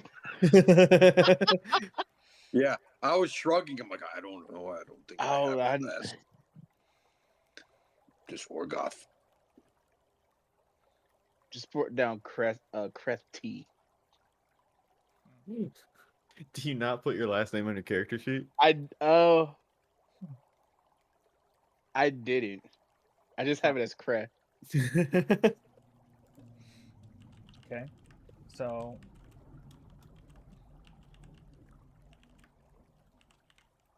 and then with that, Orgoth, what is your first and last name? He just says, I just Orgoth. Just Orgoth, no last name. Me, Orgoth. Just an Orgoth, that's all my name is. Points at Orgoth. Points at the bugbear. Ray, look up. Ray, look up. Okay. Those are your names on your temporary visas, by the way. That's T. Orgoth Orc. Nice. That's very Ellis Island of you right there. That's Yep. There's a bunch of people literally like watching as you all have basically like skirted the the extended entry and all this stuff. The Duragar fills out, signs, stamps all the slips, and hands back to the letter you gave him, and now all of you have your additional papers. The fee, however, is not waived. Mm-hmm. It looks at all of you. 30 gold each. Someone make, if anyone would like to, they can make an insight check. I was going to say, I thought it was 20, but I'm not going to argue with the guy. I'm like, I don't want to make a thing here. But he's got a tax on us, a 50% VIG. I was going to say, I have a +0 to insight, so I'm not. I'll give you an insight check. Because Orgoth is reading through this nonsense in 2 seconds. He's like, yeah. Ray's like, that sounds more than Cora told us. And Orgoth is like, man, he's definitely charging us more. You know it. I go 25. He nods his head. Nice. So 25 gold for Takel, and then Ray, Orgoth, and Kraft for your visas. I'll hand them. I just hand them 100 gold pieces. Okay. Oh, okay. Thanks, buddy. So this way everybody's covered and. Yeah. Okay. Perfect. So with and then Ray doesn't notice and hands him 25 more. No. Orgoth notices that you didn't notice and goes, no. Okay. With that, we'll just say Eldeth and the others cover their own costs at this point because Topsy-Turvy and Stool can cover it. They've Topsy-Turvy got some coin. Stool's loaded. Stool is coin. He's just walking in with sunglasses and a gold chain, like, "Sup, dog? Long time no He see." just pulls off a chain and gives him one of his gold chains, right? Yep. Yeah, here you go. This man out here like Mr. T. Yep. I pity the stool. So you all get your temporary visas. You all are led from the docks to a very sturdy iron gate that opens up to Gracklestug. You see a massively large sort of city built on the shoreline of the Dark Lake. Let me see if I can give you guys a visual as best I can. Let me know if you can see Gracklestug. Yep.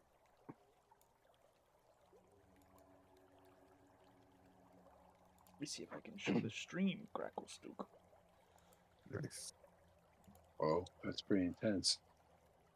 So you guys are. I just picture Kretz walking around like in Wayne's World with the backstage pass with his visa. 2-day pass. Yeah. So right now, you guys should see the sort of docks are divided by the stone walls and the actual like stone, like actual natural bedrock. Pillars of stone. Yeah, actual pillars of stone. You have time in the Dark Lake docks if you so wish, but you are given entry. It's explained that the visa does last about a week. You are still to follow the rules and tenets of the City of Blades to the best of your ability, regardless of if you know them or not. All right, let's go rob stuff. That's when I started looting. So yeah, what would you guys like to do first in the majesty that is Gracklestug?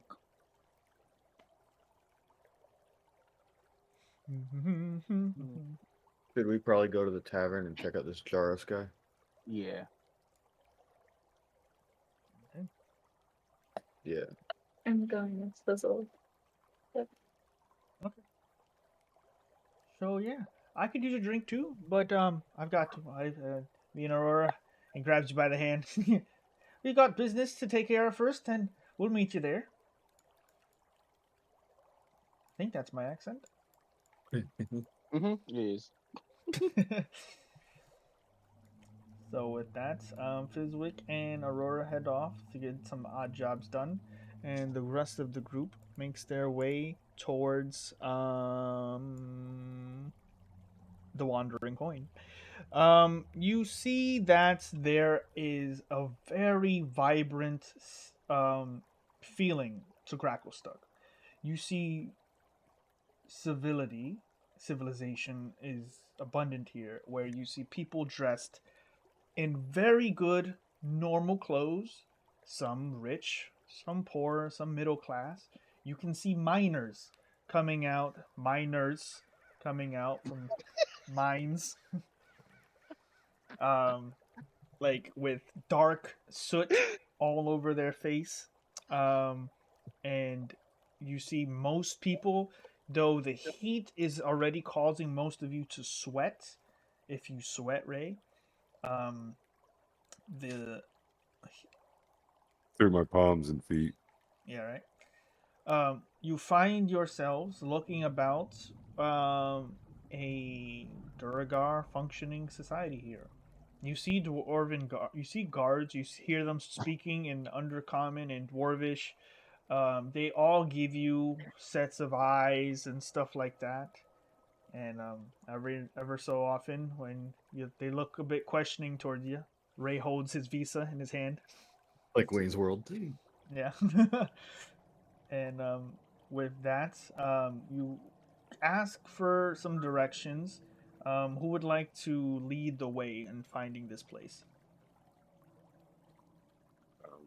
I don't speak Undercommon, so I'm gonna just stick out. I'm just like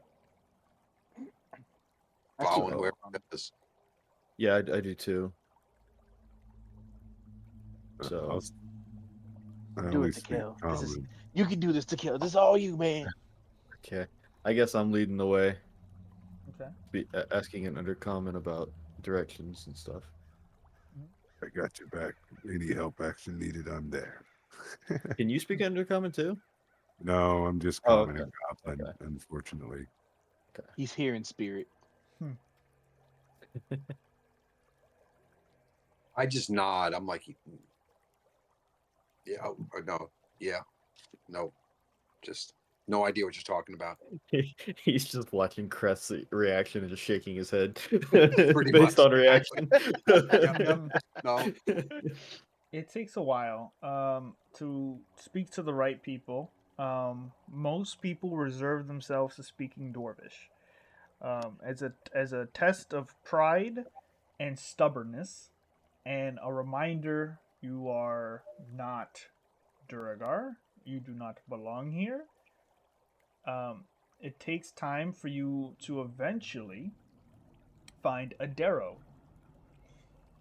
Very small, frail hair, very white, still purple skin, if not lightish blue. You notice there's a atmosphere of uneasiness and divide. You start to notice that there are Darrow that live in Grakostug, and in good number. They wander the streets in packs, they have their own stalls, they are trading amongst other people, and even low bidding the Duragar in many of these transactions. Eventually, one of the Darrow is willing to tell you exactly where the Wandering Coin is, and explains.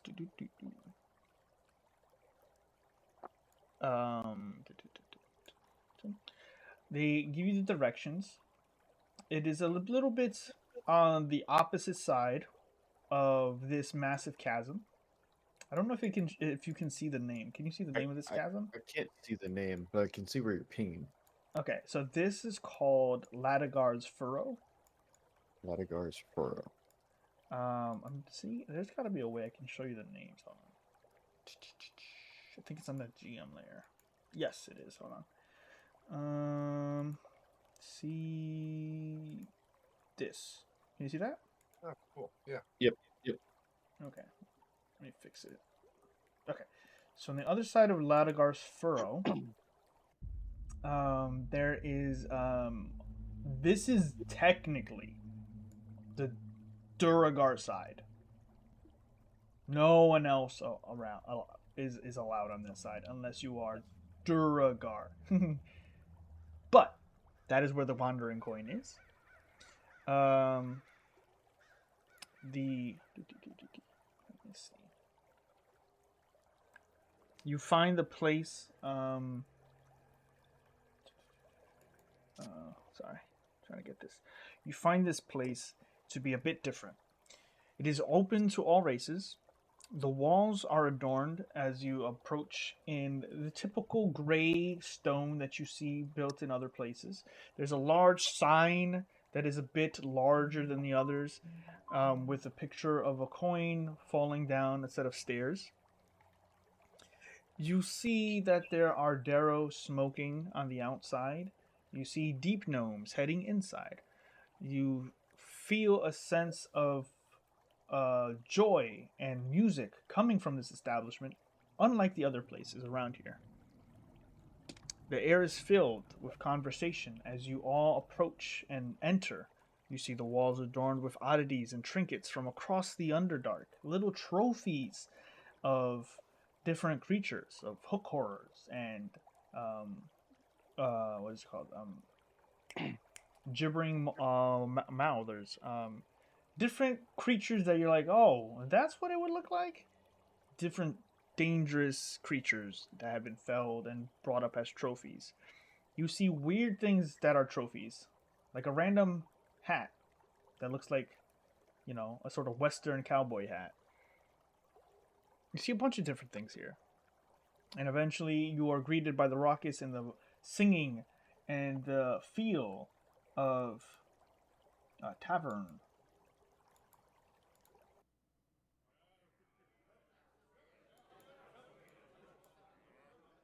So, now here in the Wandering Coin,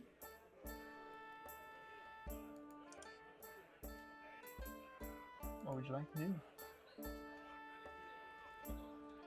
I'm gonna go up to the bar and I'm just going to be like, in undercommon, I'm probably just gonna talk. Yeah, I'm looking for a Jaros flintlock.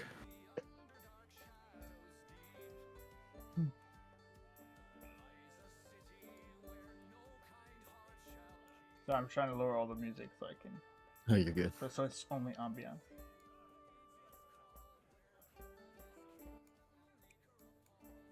Hope that works.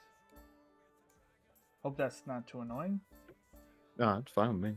Okay, so you meet one of the barkeeps, a very tiny deep gnome that is pushing a brush across the bars. God damn it, words are hard today.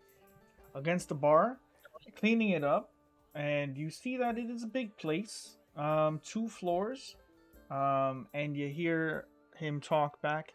Can you say that again? Who are you looking for? Jaros flintlock. That's the owner. What do you need him for? He gave us something, and I think he's asking us for help or a favor or something. So, I don't. He's always He's always looking for more people to do stuff, I guess. And you can head on upstairs. He's probably up there. You can find it yourself. Find a staircase. Make a left. right. Thank you. Can I get a pint before we go too far? What you got to drink? I'm just gonna look at Ray. Can I get a pint, please? That's a silver a pint. Done. I got 2 here. Thanks. Hands are full. Let's go. You get a nice. This sir it comes in points. You got a nice, very refreshing, not dark beer. It is very creamy. It's got nice foam on the top, and you are headed up to the 2nd floor where you meet a couple of bodyguards that give you disgruntled looks, but they're half, they're deep gnomes, so they're like 3'4". Ray, watch your step. Watch your step. I tip my glass and be like, "These buttery nipples are awesome." Yeah. Ooh, scary. Watch yourselves, too tall. I will. They're too short. You make your way past them, and you see sitting in a lavish lounge with a bunch of different people, a sort of open vest, his chest hairs all fluffed out, gold as a L'Oreal commercial. You see a very well pampered looking deep gnome, but not fully purple, a bit lighter skin color. He sees all of you approach, and there's a little reaction on his face as you see this very charismatic looking, kind of Scanlan Shortholt kind of deep gnome. I need who has the highest insight, or has the highest perception again? That would be Orga. No, pretty good. It would be Aurora. With the you mean passive or passive perception or insight? No, it would be Aurora, but I think Creth and Orgoth are tied at 14, right? Yeah. Yeah. I've got a passive perception of 12, but okay. So okay. Yeah, insight.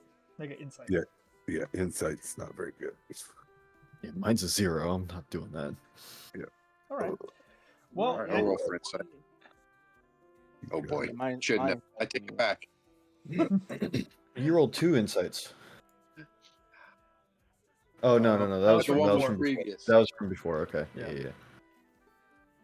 Well, so what happens is that you approach, and this individual looks at his group, and you see many different women here. You see some half elves of very slender skin and appealing looking, of different genders, male and female, and he goes, "Oh, why don't you give me some time with my guests? I think I know them."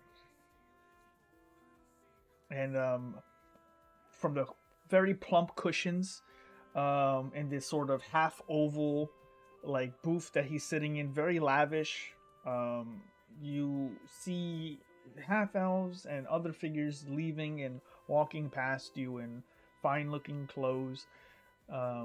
Sit, join me.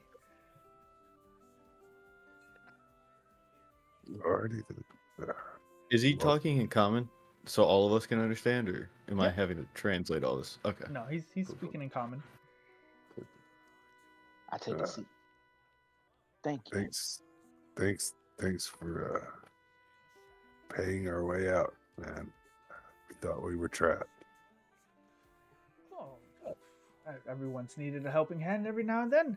I mean, you know, we all owe each other some debts every now and then, and it's good to pay up front. You know, you don't want some bad juju lingering around. That is true. So we need to pay this back, though, right? I don't want an outstanding debt if I don't have to. Don't worry about that. You helped me at one point, and I'm just returning the favor as best I can. You know, I feel bad about where we left things off, and I just wanted to make sure that we were all in good terms. You know.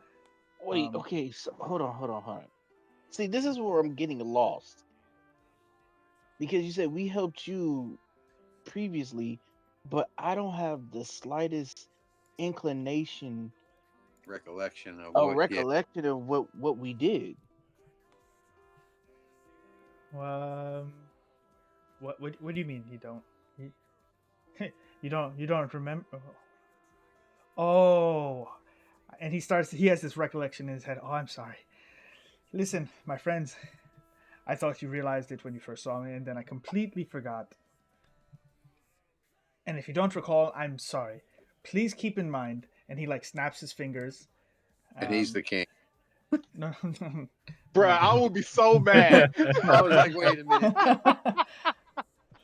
minute. Oh god, damn it! He snaps his fingers to the guards, and he motions like close, like, and they close the curtains around this area.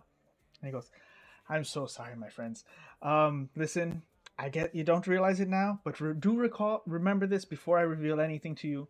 I did save you from a very nasty predicament. Can we agree?" Orgos looking at breath, like, what? Yes, you did. Are you talking about, like, you know, getting us out of the force field from the King of Hollow, correct? That's what you're talking about, correct? That is correct. I did. Mm-hmm. It was a dangerous predicament in which I assume the old Kingy made it quite difficult for you to get out, if ever he gave you the choice. That is true, correct? Yes. Okay, so we're agreed. I have done you a solid. Yes. Mm-hmm. Now keep that in mind. Mm-hmm. And don't panic too much. We are all still friends here.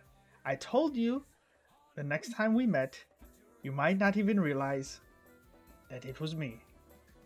And an illusion fades from him, and you do not see a deep gnome anymore.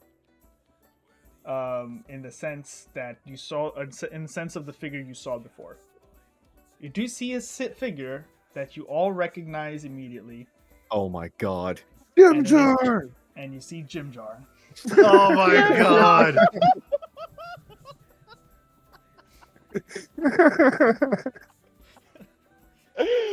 Jim Jar. Jim Jar. Oh my god.